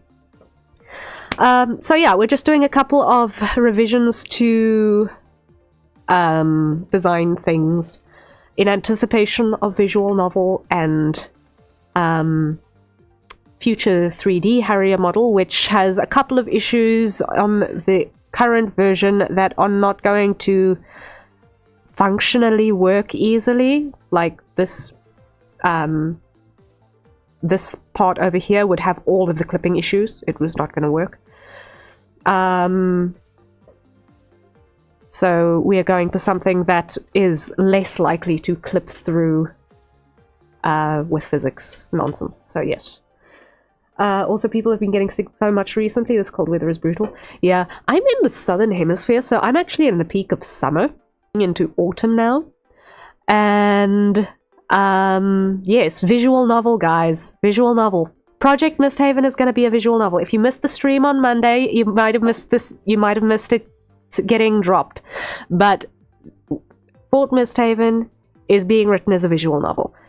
When I announced that I was going to have patronage services for being able to work on this project so that I can get it out for you guys faster, I mentioned that there are multiple POVs. There are 9 POVs that we are going to be potentially writing for. And I let that sit and stew a little bit. I didn't push too hard on that information. But the reason why we have those 9 POVs is because we're doing a visual novel with 9 playable characters. Now, that being said, the visual novel is not a dating sim, okay? It is not a dating sim. So, unlike Kante, which was linked earlier, which is a romance visual novel game being made by Mei Xing, who raided us earlier, this one is not in the romance genre. And while, yes, character chemistry can be a thing, and I'm not going to spoil anyone's fun and say don't ship any characters with one another. That's on you guys as the fandom to ship who you want to ship. But we are, in fact, writing a visual novel. No one character is going to have the entire picture of what happens in the overarching plot. And even the conversations that are common between characters are going to have different weights and thoughts and feelings behind them depending on the character that you are seeing the POV from. So it's an involved process and it's a lot of writing. I'm still in the first draft stage of the writing phase, so we are very, very much in the early stages of production. I had to put a lot of this on the back burner last year because, you know, I'm living kind of hand to mouth on the commission grind. But I want to really start going shoulder to the grindstone on this and spending a lot more effort working on Project Mystehaven this year. And unfortunately for that, I need your guys' help because this is my day job. So I need to actually have paid hours in order for, you know, to not have the bank knocking on my door saying, "Where is my money?" So we are going to be working on Project Mystehaven quite a lot this year. I want to do a lot of writing off stream hours and do as much work that is related to it during stream hours as possible. Eldritch Bird saying, Mystehaven's gonna be a game. Cool! Not romance? Ooh! In a really cool setting! Ah! Let's go. Yes. I hear that visual novels are rougher to write than most, Sai says, since the amount of writing increases exponentially the more story branches you add. And the fact that most of the actual content of a VN is in the writing means that it gets a majority of the focus as opposed to something like an action game. Exactly. My interest is peaked, says Jennifer. Yay! I'm glad. But on the other hand, I imagine they're a lot easier to program than something like an action game. Yes. It is being a narrative game construction. The narrative is the most important aspect. No two ways about it. I do also want to have a little bit of a choices matter aspect as well. So it is absolutely 100% possible to lose the game. And I'm still figuring out whether I'm going to build it in Ren'Py or Visual Novel Maker, one of the two. But depending on which engine I opt to run with, I also want to include a minigame aspect as well. And that is going to include the patrol system. So, yes, we are in fact the Mist God, which means we've got to do active patrols in the mists. Alright? And that means there are encounters that happen in the mists. And it is possible to lose a game in one of those encounters. Like, you could have narrative choices matter that take you to a bad end, or you could just wipe your team. So it is very much possible to have bad endings for multiple reasons. So pulls out notebook to notate all the possible endings, even the bad ones. Yeah. There are a lot of possible bad endings. The most common bad ending is probably going to be you meet the wrong mad mistling. That is probably going to be the worst thing that can happen. Honestly, I'm excited for Project Mystehaven from how you explained it. But anyways, I shall keep the stream up while I work out. Oh, best of luck with the workout. I hope that it goes well. Get that body moving. Yes. I like it, says Bread. The concept reminds me a bit of Dispatch, where there's a narrative sections and then superhero dispatching section, but the dispatch system actually matters more. You know, I have heard of Dispatch, but I've never actually seen any gameplay, so if the idea overlaps, that is entirely coincidental. Like, I just heard the name, but I've obviously not had the time to allocate to even thinking about going to investigate it. But if the dispatch is a thing that is a thing, well then hey. Anyway. One thing with Mystehaven is that the player character is the character whose POV you choose, right? So you can choose Harrier's POV and then you will see the story through Harrier's eyes. It's not, you've got this arbitrary self-insert blob player character. You are literally following the POV of the character who you choose to play. Random idea, with how the mists work, that could be the perfect excuse to put in Easter eggs if you want. Oh yeah, absolutely, 100%. I have some ideas for Easter eggs, but I'm going to sneakily, quietly build up a little library of Easter eggs that I want to scatter throughout. It's 100% coincidental overlap. The first thing that came to my mind. Oh my word. Wow. But yeah, Easter eggs are 100% likely. Because the mists, to say this in a way that's going to make most sense, basically pull stuff from literally all over the game. Not at the galaxy, the entire universe. Pull stuff from literally every other planet on the universe within some set of rules. And that these mist portals that pull this stuff across also take a little bit of whatever happens to be in the space where they appear to the other side as well. So it's literally transplanting matter. So isekai happens both inwards and outwards. It's kind of wild. Arbitrary self-insert blob sounds like a mist monster. That's not entirely wrong. Not entirely wrong. So I was going to mention Dispatch. Granted, it's a mature game, if I recall correctly. But yeah, Telltale games are basically just spruced up visual novels, and Dispatch is basically a Telltale game. Okay. The main difference being it plays out like a movie instead of a static portraits and text, and some of your choices are quick time events. Ooh.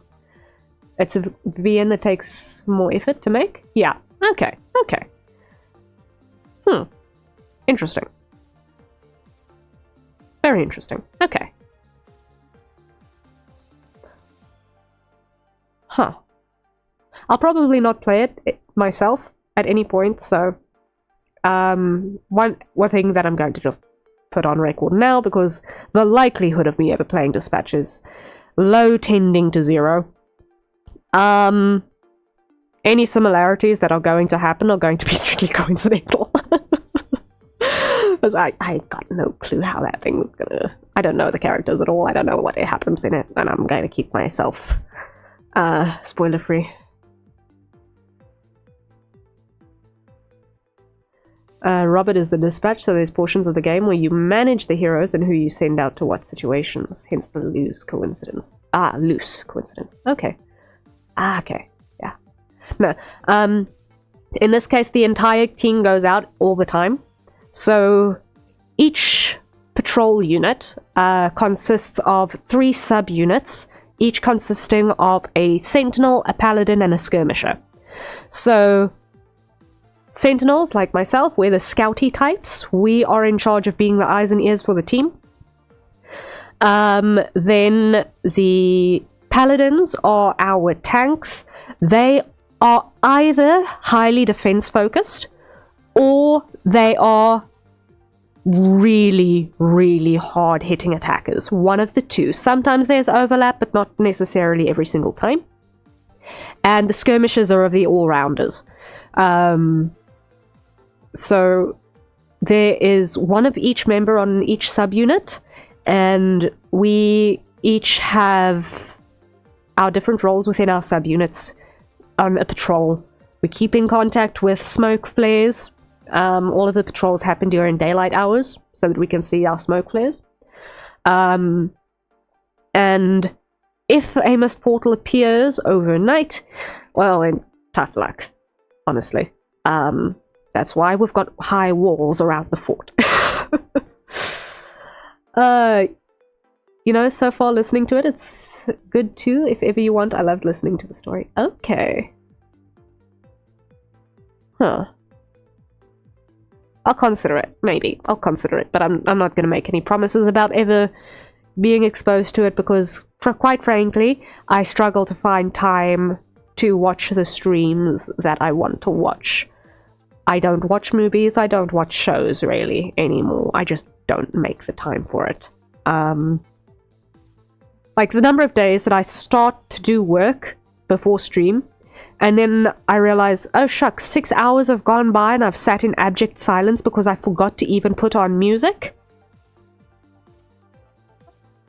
Ugh. It's actually pathetic. A little bit, but... like, to just have straight up forgotten to hit the play button. And then you look again and it's like all of the hours have gone by and it's like, I missed opportunities. No! No! So yeah.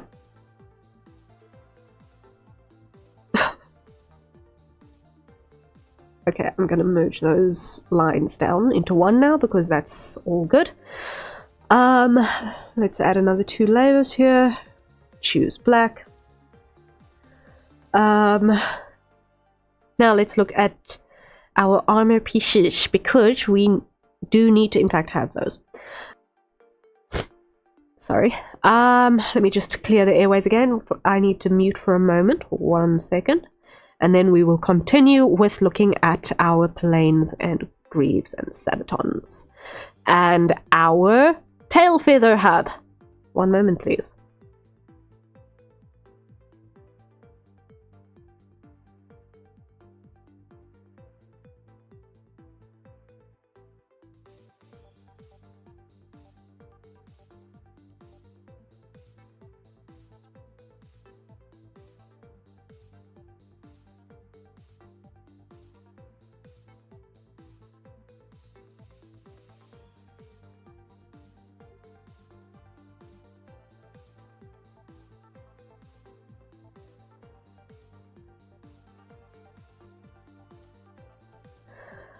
Speaking about how he just forgot to switch music on, guess who just realized that she completely, utterly and thoroughly forgot to switch on hydrate timers the first time and has thus spent the last 2 hours of stream not hydrating.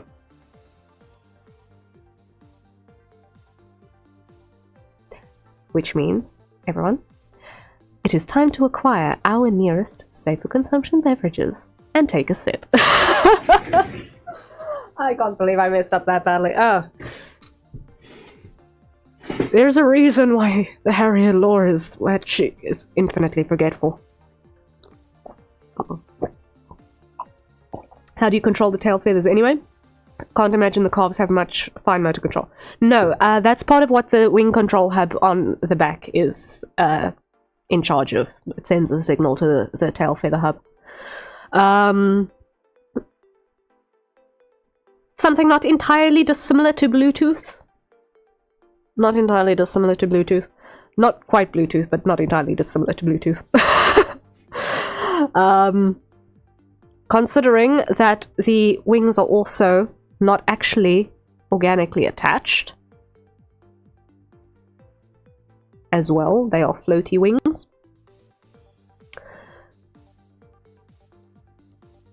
Ah, Brain Tech Kuzuma Watsits. I'm quite familiar, yes. We love the Brain Tech Kuzuma Watsits.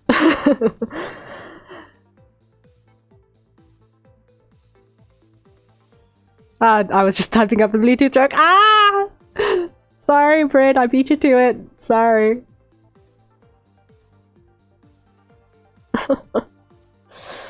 Oh dear. Yeah. So fun fact, I have actually got these wings modeled in 3D.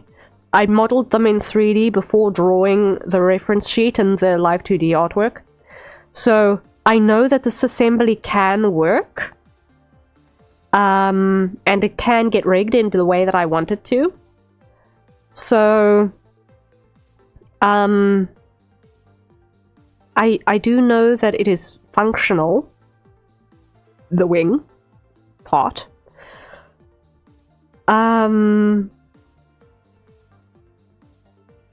just don't know enough about 3D rigging to, you know, get it to do the thing. But yeah. We were going to do armor.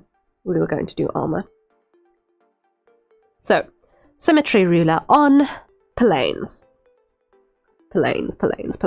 So, I do want to keep the diamond shape on the planes over here. I think that looked nice.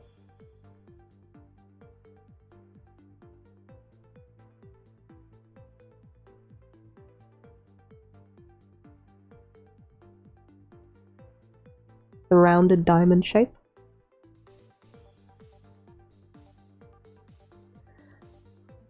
I was just looking at it and thought for a low-tech solution, if you ever get Iron Man 3'd and have to make a low-tech style, it might not look as cool. So if the tail feathers come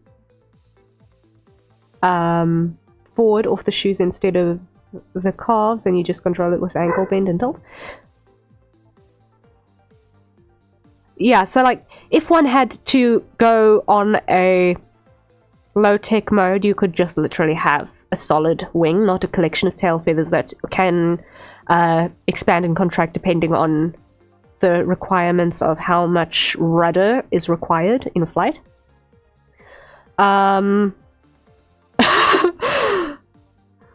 Imagine someone in Mystehaven is trying to pair something to a Bluetooth speaker, and one of the options is just a locked source in alien glyphs.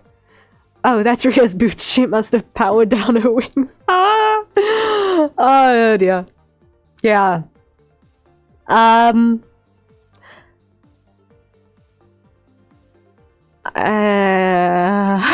would be an interesting scenario.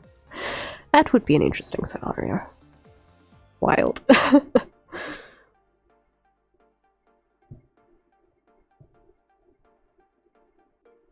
Not entirely impossible. Although highly unlikely.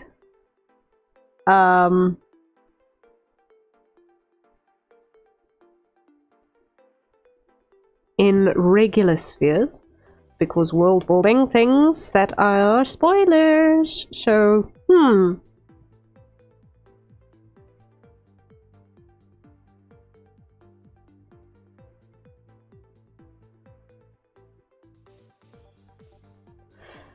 So I do like the 3-tier Sabatons as well, so we're going to keep that. I do not mind our Sabatons. But what is going to change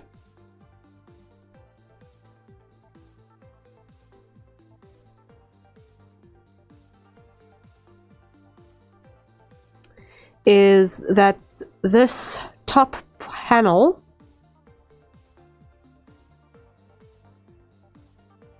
through the greave and into the Pallane are actually going to get merged. I think that's what we're going to do. Yeah.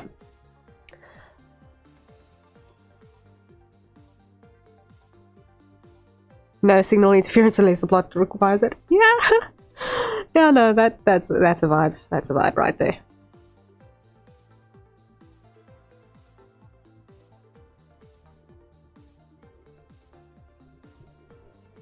So, we're gonna merge that all into one panel, like so. 2 and 3. Over here, grab this, hide and hide, grab outside, expand by 1 pixel, invert and fill, because why? I'm feeling lazy. Okay. Then we're gonna have that sort of a contour.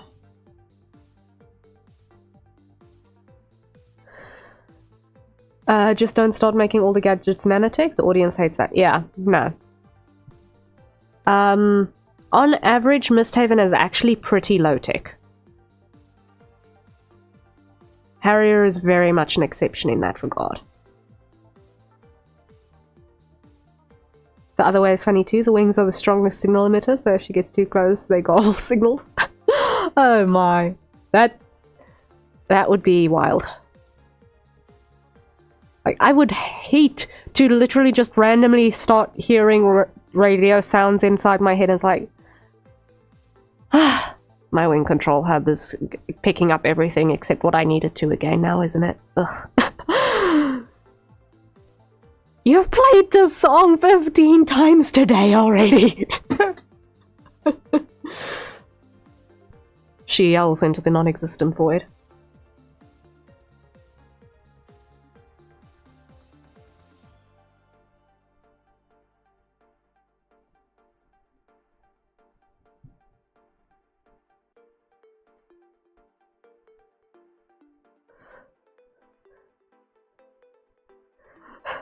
Mystehaven is a low-tech setting. Harrier Citadel is a statistical outlier and should not be counted. Pretty much. Pretty much. Exactly.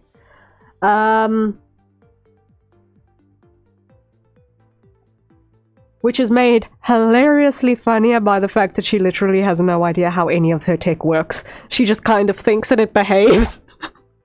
Like, guys, I don't know how any of this stuff was built. I just use it.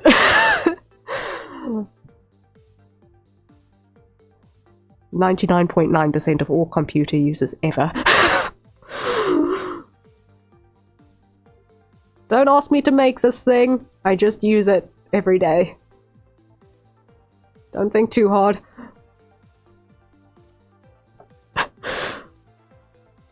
Reminds me of a thing that happened to me once. Since some devices by law have to accept interference instead of interfering with other devices. Huh. So I'd gotten out my guitar amp to practice guitar one time, turned it on, and then heard a very quiet audio from it. Oh. Okay. Green got and go brrr. Leaned down and listened, and it was getting some interference from a radio station. It was playing the radio. Oh my.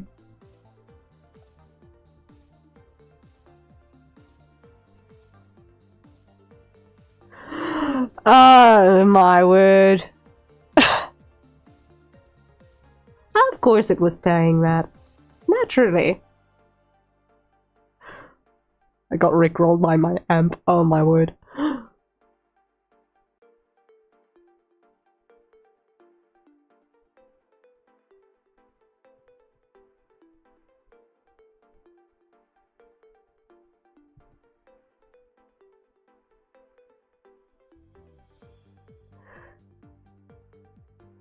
Wonderful.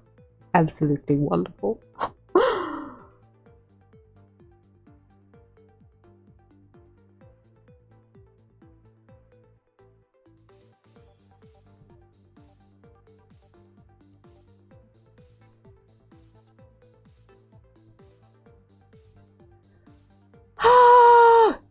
Okay, so this is going to stay at that sort of profile.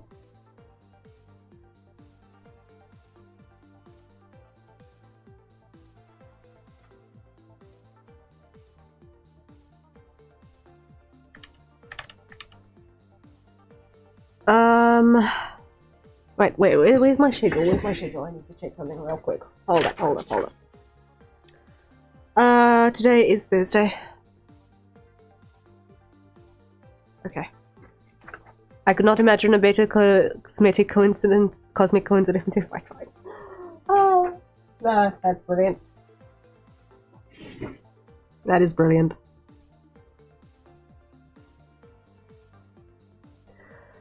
Alright, so,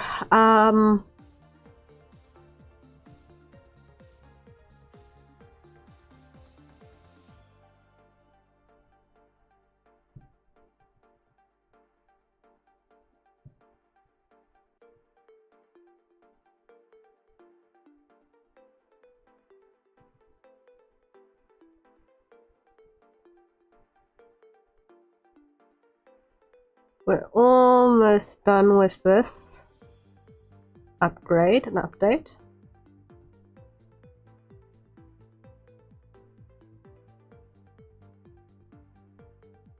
So obviously, when I do fixes to my VTuber model, this is all going to be implemented as well.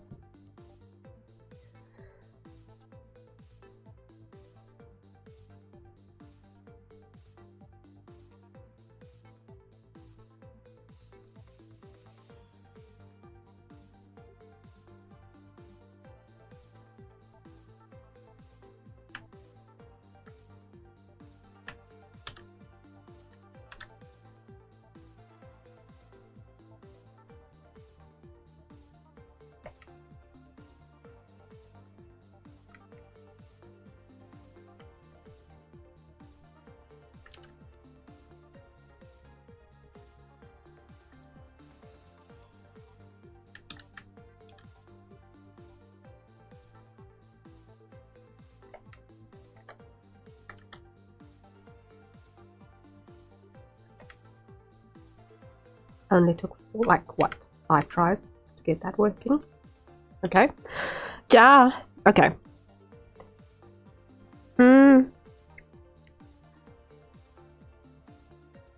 All right. Now those 2 merge down, and those 2 merge down. Right. So this is outer leg and inner leg. Inner leg has got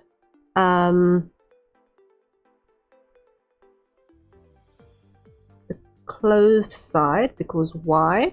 We do not want the tail feathers to extend further inwards.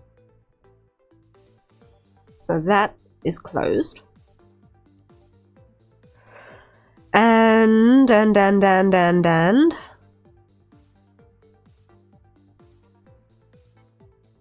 over here we're just going to put a mask on.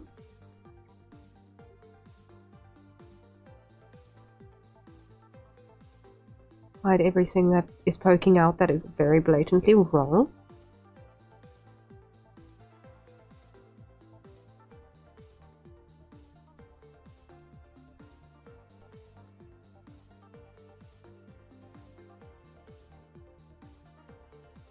Alright.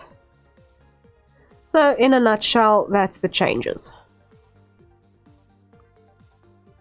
So it's a little bit of a aesthetic shift.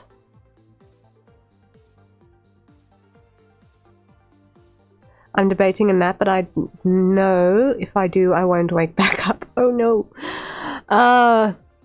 Yes, that's the thing with taking a nap too late in the day, unfortunately. It's like, I could, but then it's going to be supper time when I wake up, and by then it's going to be like 3 hours and then it's sleepy time again, and then it's like, I'm not going to be able to do this. The timing does not work. The timing does not work. It's sad when that happens.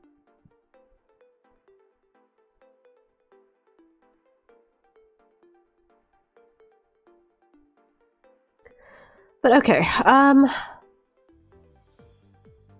oh, this still needs to be repaired on that side there. Okay. So, in general, a much slimmer sort of silhouette. The pants feel more pantsish and not framed quite the same way.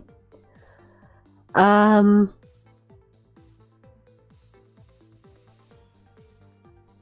should probably make the pants feel a little more trouserish, because at the moment they're very much leggingish.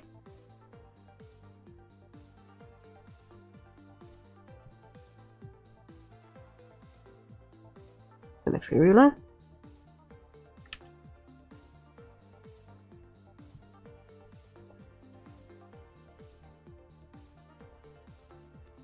Okay.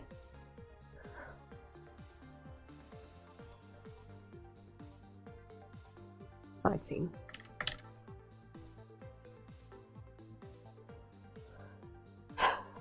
Calyx, hello, welcome in. How are you doing?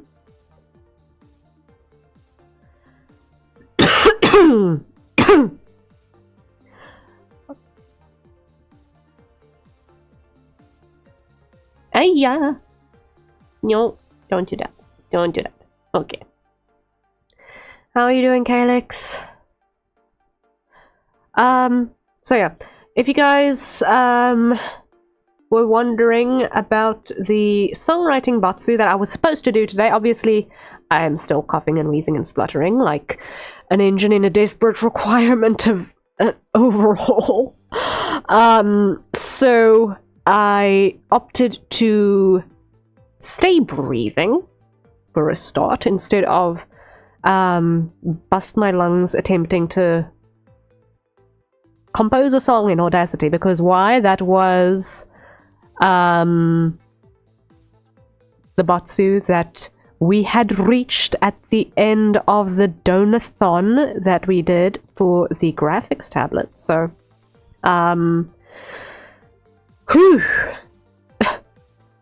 Any plans for a Brazilian butt lift? No. I actually am rather satisfied with the shape. It is not too much. It is not too little. It is in balance and it is in proportion. Look a bit flat from the side profile? I've seen way flatter. Gotta work those squats now. Just change the stride length to something longer.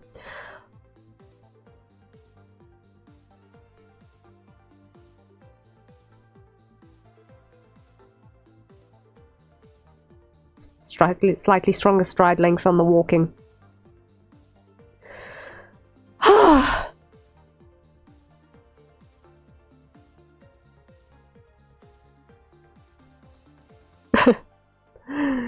Take care of yourself, by the way. Thank you. Looks beautiful, methinks. Thank you. Have you been getting good rest? I have been existing. We've had work to do. And when one is self-employed, the sick is not an excuse to stop working, really. So, and until the room starts swimming around you and the nap takes you, basically, you kind of just keep working through it. Considering that, quite frankly, my commissions queue for January has been... well, for February has been pretty much non-existent. which is kind of a little bit worrying. Kind of just a little, even a little bit worrying. It is not something that I've been able to sit on my hands about, because this is my day job. Streaming and doing commissions and Project Mystehaven things, they are collectively my day job. So, with commission queue being empty as it has lately, I can't sit on my hands, unfortunately. I need to do whatever I can to, you know, eat this month and, you know, pay insurances and pay the bank for the home loan, because that's a 20-year commitment, you know. All of that crazy madness that goes with adulting. All of the crazy madness that goes with adulting. Hey. But hey. Anyway, we do what we can, right? Surviving. But I think we're gonna need to call it here for today, because I have at an hour in the morning, I've got a meeting that I've got to attend. That is going to be a big impact on capacity for the year going forward. It's not anything that is going to impact my content, but it is an IRL thing with family. And family capacity as a whole is going to get affected. So there's going to be some prep work that I'm going to need to help family members with and things, and there's going to be some days that are going to be wild, depending on how this thing pans out. So it is something that I found out about, I think it was today that we found out about it. My sense of time is completely non-existent. And it's a huge thing, but it's not confirmed if it's going to be something we're actually doing or not. And that's what the meeting tomorrow is about. So, I've got to get some rest in ahead of that meeting tomorrow morning. And also, it is around about the time where I'm actually supposed to end stream. So, we did actually achieve what I'd hoped that we would achieve in these 2 hours of sponsored Harrier art time for Project Mystehaven, which is pretty much doing the design updates. So, we have achieved what we set out to achieve. We're back on backless, which is fantastic. I adore a backless outfit. We have made the boots make a little bit more sense. We've actually got an assembly plan. I still haven't got a plan for the zip toggle solution to make it not rattle around like madness yet. I'm still deciding on that. How I'm going to handle the zip toggle.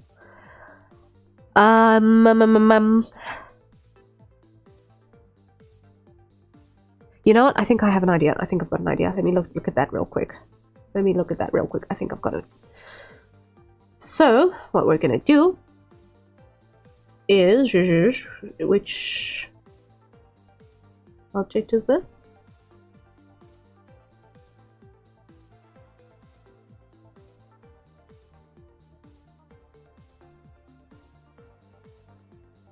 Merge that down. Okay. This one. Okay. So, what we're gonna do is we're gonna hide this for a second, so that we can see. We've got the zip piece, and it connects to a toggle. Right? Now, the toggle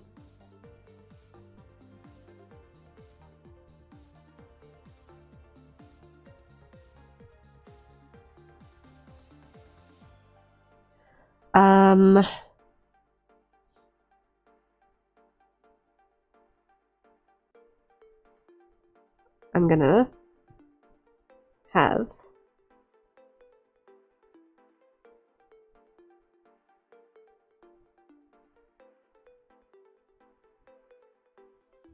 something like this.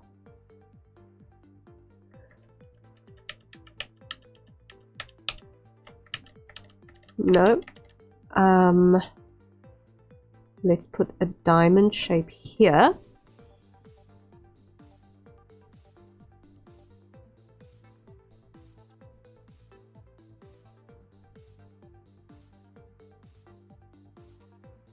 And 2 push pins on the sides. That'll work. That'll do the trick, I think. That'll do the trick, I think.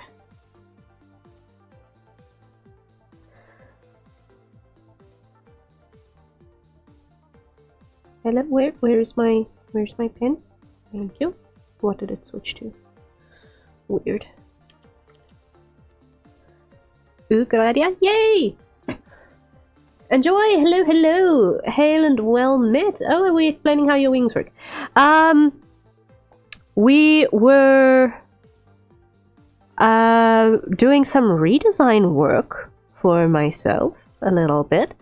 For various reasons. But chief among them are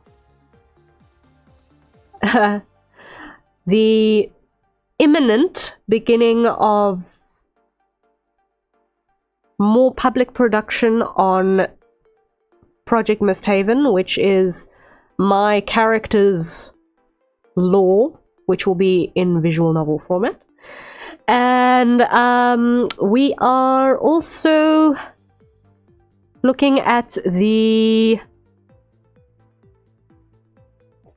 development, or the very much long since planned production of a 3D Harrier model as well, which had some issues with the original version that would have severe clipping issues. Like if we look at the back piece over here, it would legs without significant technical difficulty to resolve. And also the pleats were a nightmare to draw, so I got sick of that. So we've slimmed everything down, and we have now got something that I think is going to be a lot more functional. But yes, we did briefly start talking about how the wings work in terms of the fact that they're floaty wings. They are not actually attached to the wing control hub, which is this thing that's poking out my back. But yes, that is where we're at. But Joy, it's good to see you. How are you doing today?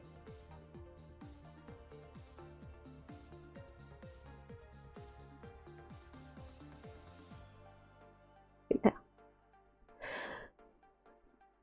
I feel like I've gone and lost track of myself like 3 times in the last 10 minutes.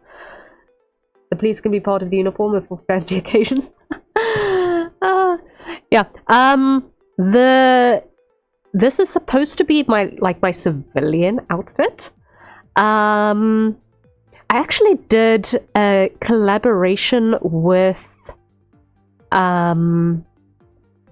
Pessimistic Hype a little while ago, where we did a watch along of Uma Musume movie. And I designed a formal dress for myself for that, which I actually really, really love that dress. Let me see if I can open it up real quick for you guys. Because that was actually a stretch goal for the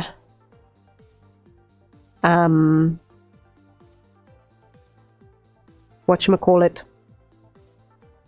donathon that we did last year. I think it's going to be over here.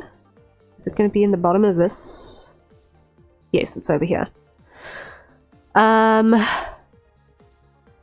which we never actually hit, but this formal dress that I designed for myself, we were going to have that as a stretch goal for model updates as well, as an alternative outfit. I still want to have this dress at some point. But yeah, this was for a collab that I did with Peso Mystic Hype. Doing good, worked hard, and starting doing some sketches. Ooh, fun, sketches. We love sketches. Hee. So yeah, this is gonna be like formal dress mode. Oh my word, that's beautiful. I'm glad. The dress is pretty. I really like the dress. It's actually super simple. It's just got these layers of net in the slit, which just help keep it classy. We need to do another manga book club with him? Yes. We have a little bit of vastly different tastes, so it's a little bit tricky. But I think we'll also want to get a partner in crime in voice acting for that next time we do another read chapters 1 of a couple of webtoons for the recommendation list for everyone. That was so much fun.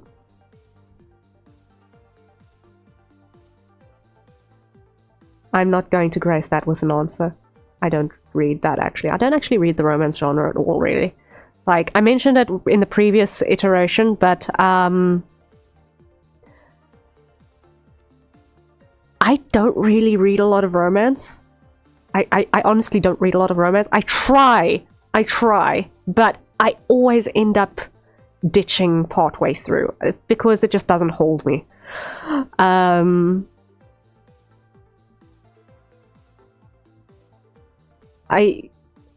fail to see what space opera has to do with it. What?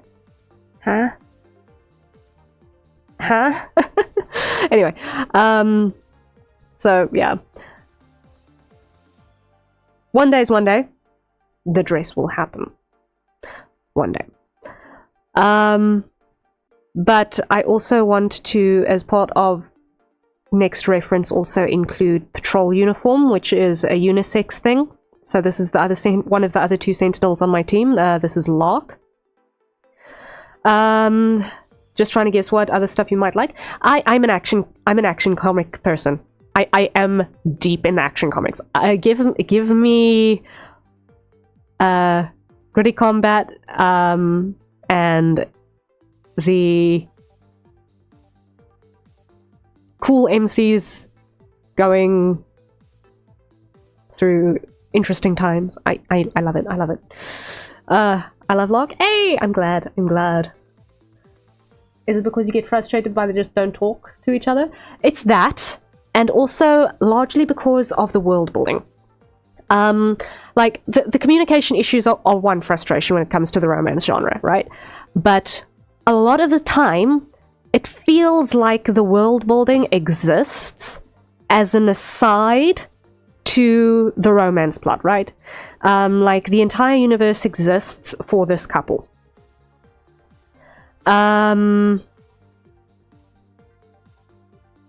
Lark's wings are actually organic.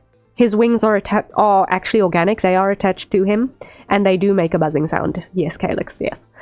But yes, to revert back to you, Joy, a lot of my issue is that the world feels like it was built specifically for the convenience of getting the plot to work for the couple.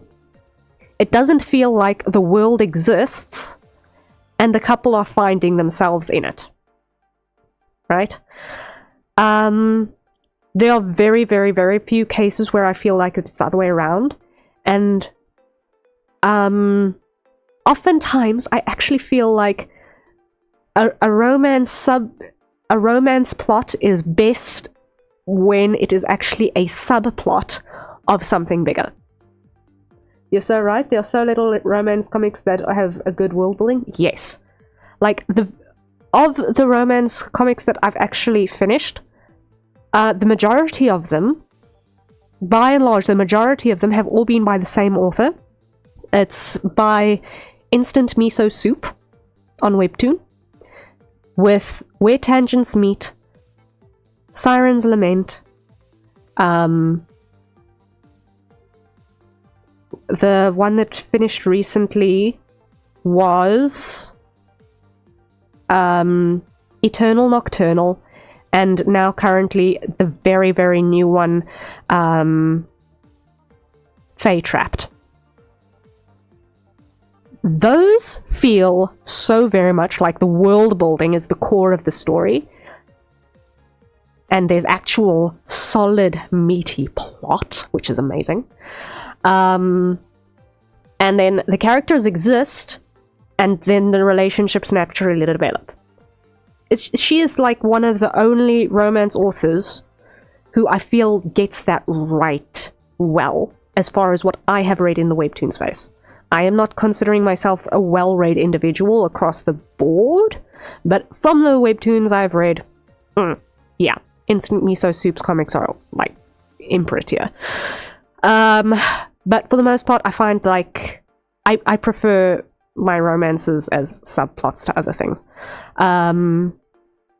Like, I feel like it's handled nicely in a low-key way in Illuseed. Like, I find that's actually almost adorable how it's handled in Illuseed, which is very much an action comic. Like, awakened superhumans in a secret society existing parallel with normal civilians in modern world. Hello? Trying to keep their existence secret while also having this huge multi-group empire warfare going on in the background. What? With power rankings of insane proportions and cats. I love it. But very much action comic. There is romance subplots, but they are handled very, very tastefully.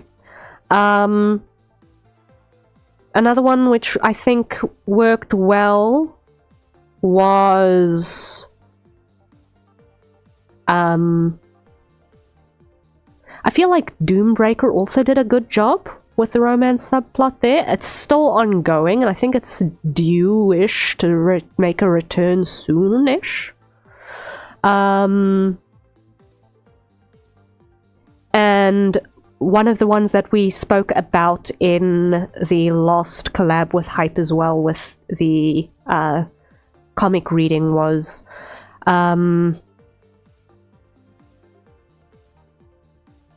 I need to make sure that I get the word order correct here.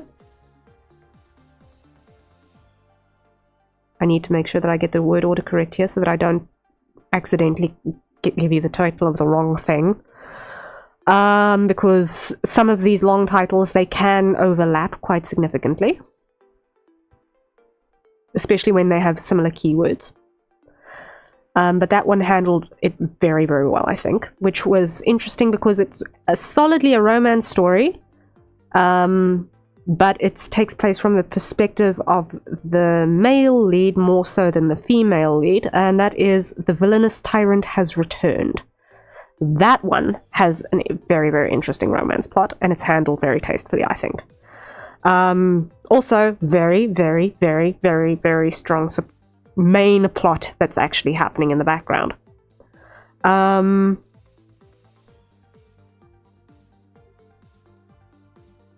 I think there's a good one that is brewing very, very slowly in the Stellar Swordmaster as well. But aside from that, really, not really finding a great many romance plots in my list, actually.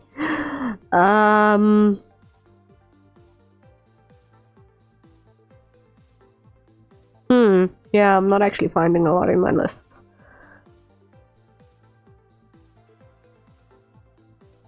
Of good romance subplots. So, you hear it when it's something that just happens in the background. For me personally.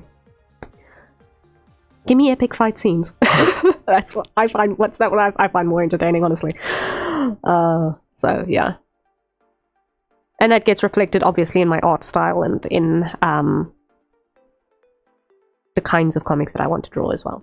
So it also gets reflected in my writing. So, yeah. It's potentially a bit strange, but you know what? I'm a happy camper, all the same. So, yeah. Yeah, that's where we're at. We have got updates that have worked. So this is how Harrier is going to be drawn for Project Mystehaven. Now, new version, rather than old one. Yes. Yes, Calyx. Very valid. What does it say on the pink tag on the blanket? On the pink tag on the blanket?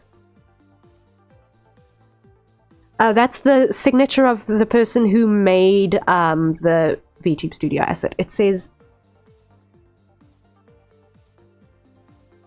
Cake Cat Boy. That's the name of the person who made the asset. It's a signature. Just like how the labels on blankets tell you who the manufacturer was.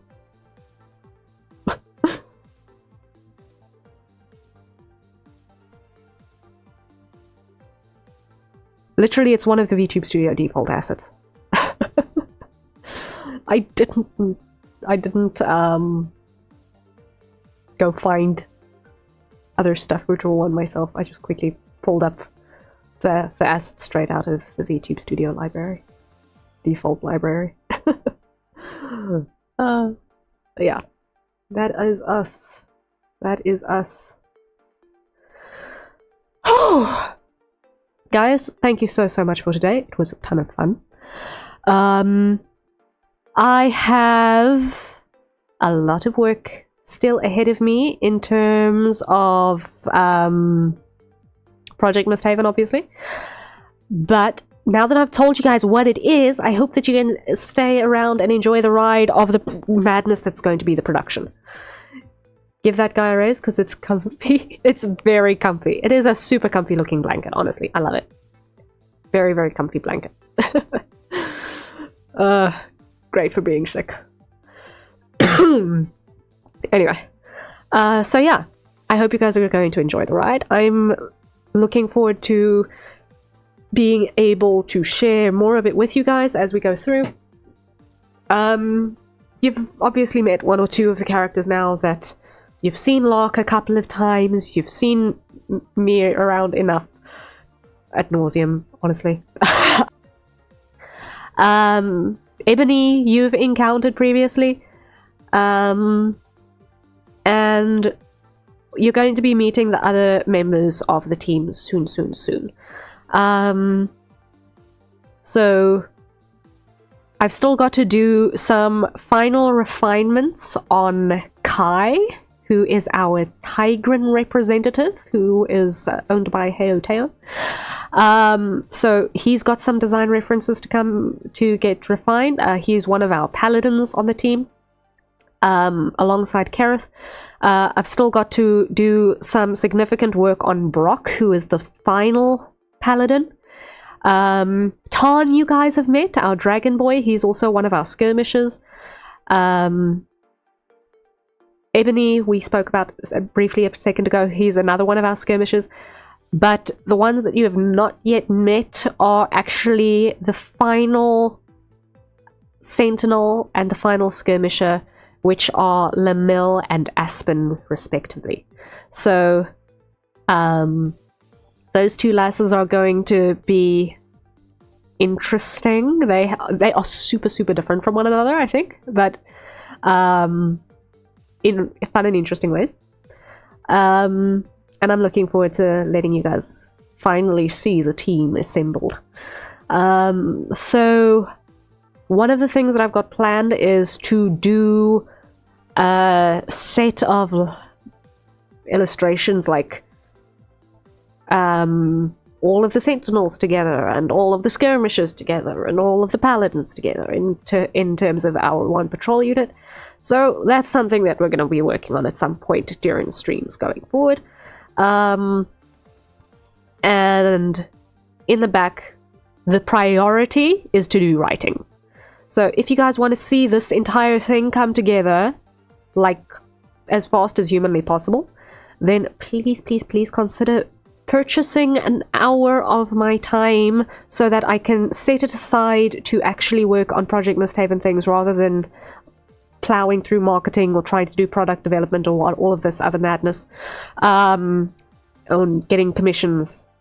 If you can sponsor an hour, it helps a lot to be able to keep on getting this project out as fast as possible. You can sponsor hours via my VGen page. There is a patronage services subtab. If you go to my services list, you'll find there's patronage right underneath the featured stuff. And the writing is definitely the priority, but you can also choose to have an illustration piece as well, or work on the updates to the Harrier model. Any one of those three services you can have a look at if you feel like throwing some support my way and helping us to actually get through these things faster. One thing that you will see between both the art and the writing services is that for each of those, you can actually choose which member of the team you would like us to specifically work with. So, if you want to specifically see more of a character, then you can literally sponsor an hour specifically towards, for example, Ebony. If you want to see me spending another hour just writing on Ebony, you can sponsor an hour for me to focus on Ebony's POV in the writing things for all of that practical purposes. And it helps me also get a sense of who you guys are curious about. I am in the process of putting some stuff together so that their individual character profiles on the character pages on my VGen as well are more... you can always bribe the creators to see more of your faves. Exactly! Exactly! That's exactly how it works, Brett. You have it down pat. So I'm working on getting the character profiles for everyone set up in a more complete way, so that you can actually go to the character page on my VGen, look at the Mystehaven characters and see, okay, this person sounds cool, give me more about this person, right? So I'm still busy working on that. At the moment, a lot of them still have placeholder images, and there's not enough in their blurbs written yet, because I've got a lot of copy and pasting text to do, and editing and blah, and formatting the page appropriately to get it consistent and right for each character. But when it is ready, or well, you can already see what you can see, but that will get fleshed out over time as more hours get sponsored. Obviously, we'll be able to flesh that out more in detail and more significantly, and get more pieces in the galleries, and get things ready and done.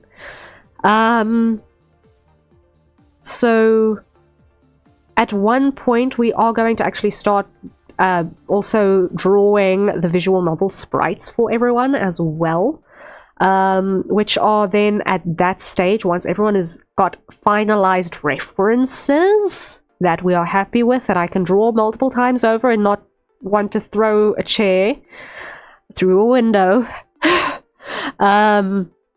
Then we are at that point going to start doing the visual novel sprites for those characters, and at that point also I will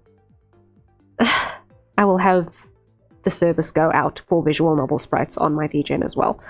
Technically it's already sitting in my drafts, I just don't have examples yet. So if you're writing a visual novel and you need sprites, hit me up, I guess. But yeah, so that's where we are presently at. And the plot, the overarching plot of what happens is written. So we have the gist of it. We're currently busy doing the first drafts for all of the characters, trying to make sure that their major world build plot beats all happen in each POV, and see what parts of those world building relevant features get isolated between which characters, and also then making sure that the conversations that happen between each characters is reflected at approximately the same time in each character's appropriate string of dialogues, etc., and getting a balance of interactions between the different team members,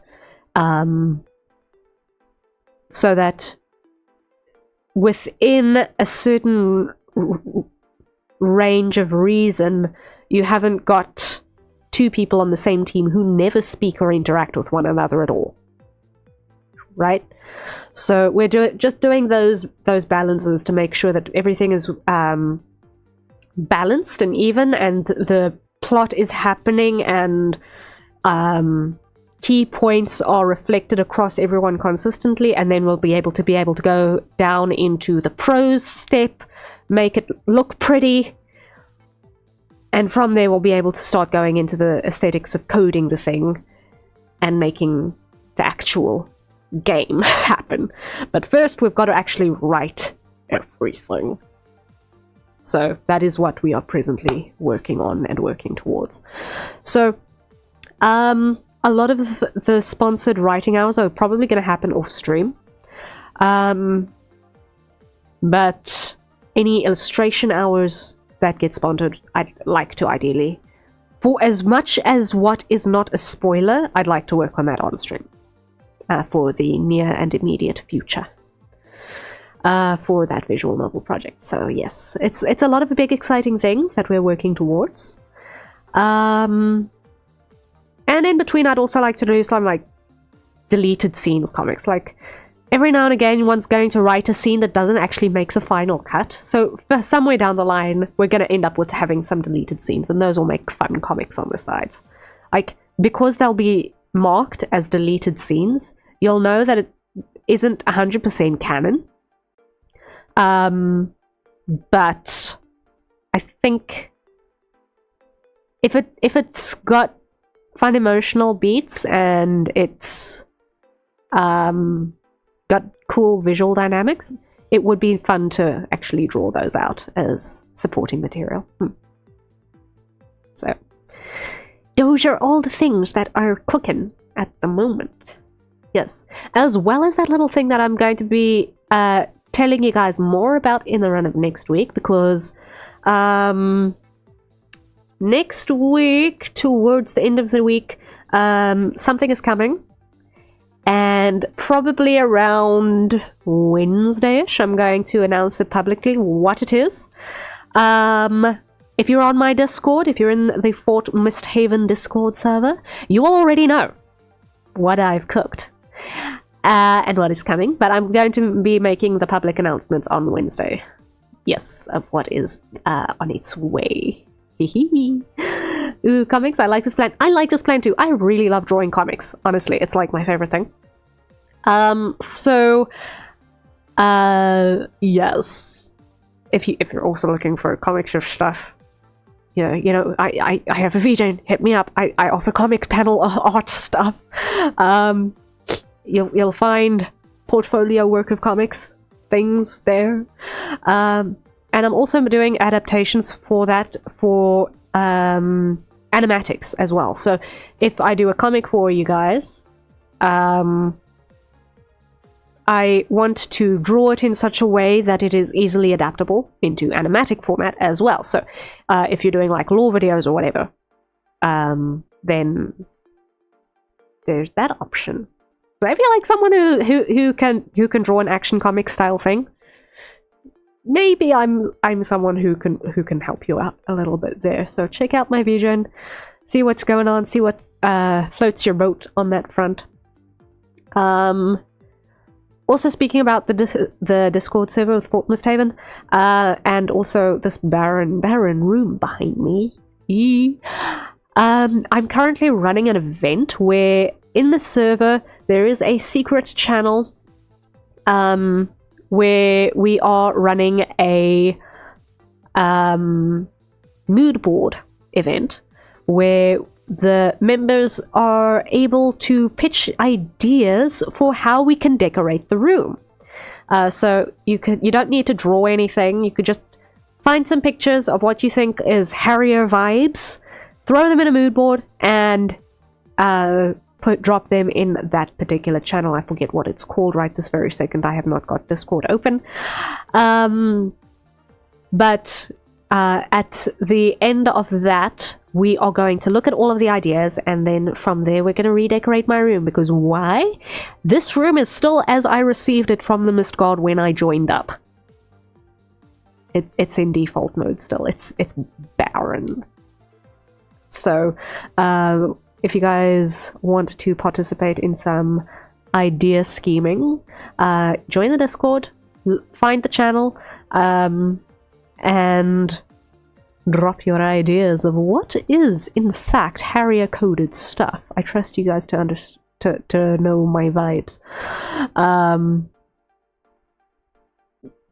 So yeah, fun times. Oi. Okay. Anyway, I really have to call it a good day, guys. Rest well when you get to it. Today has been Thursday. Which means I will see you again next week, Monday. It will once again be in the European time slot.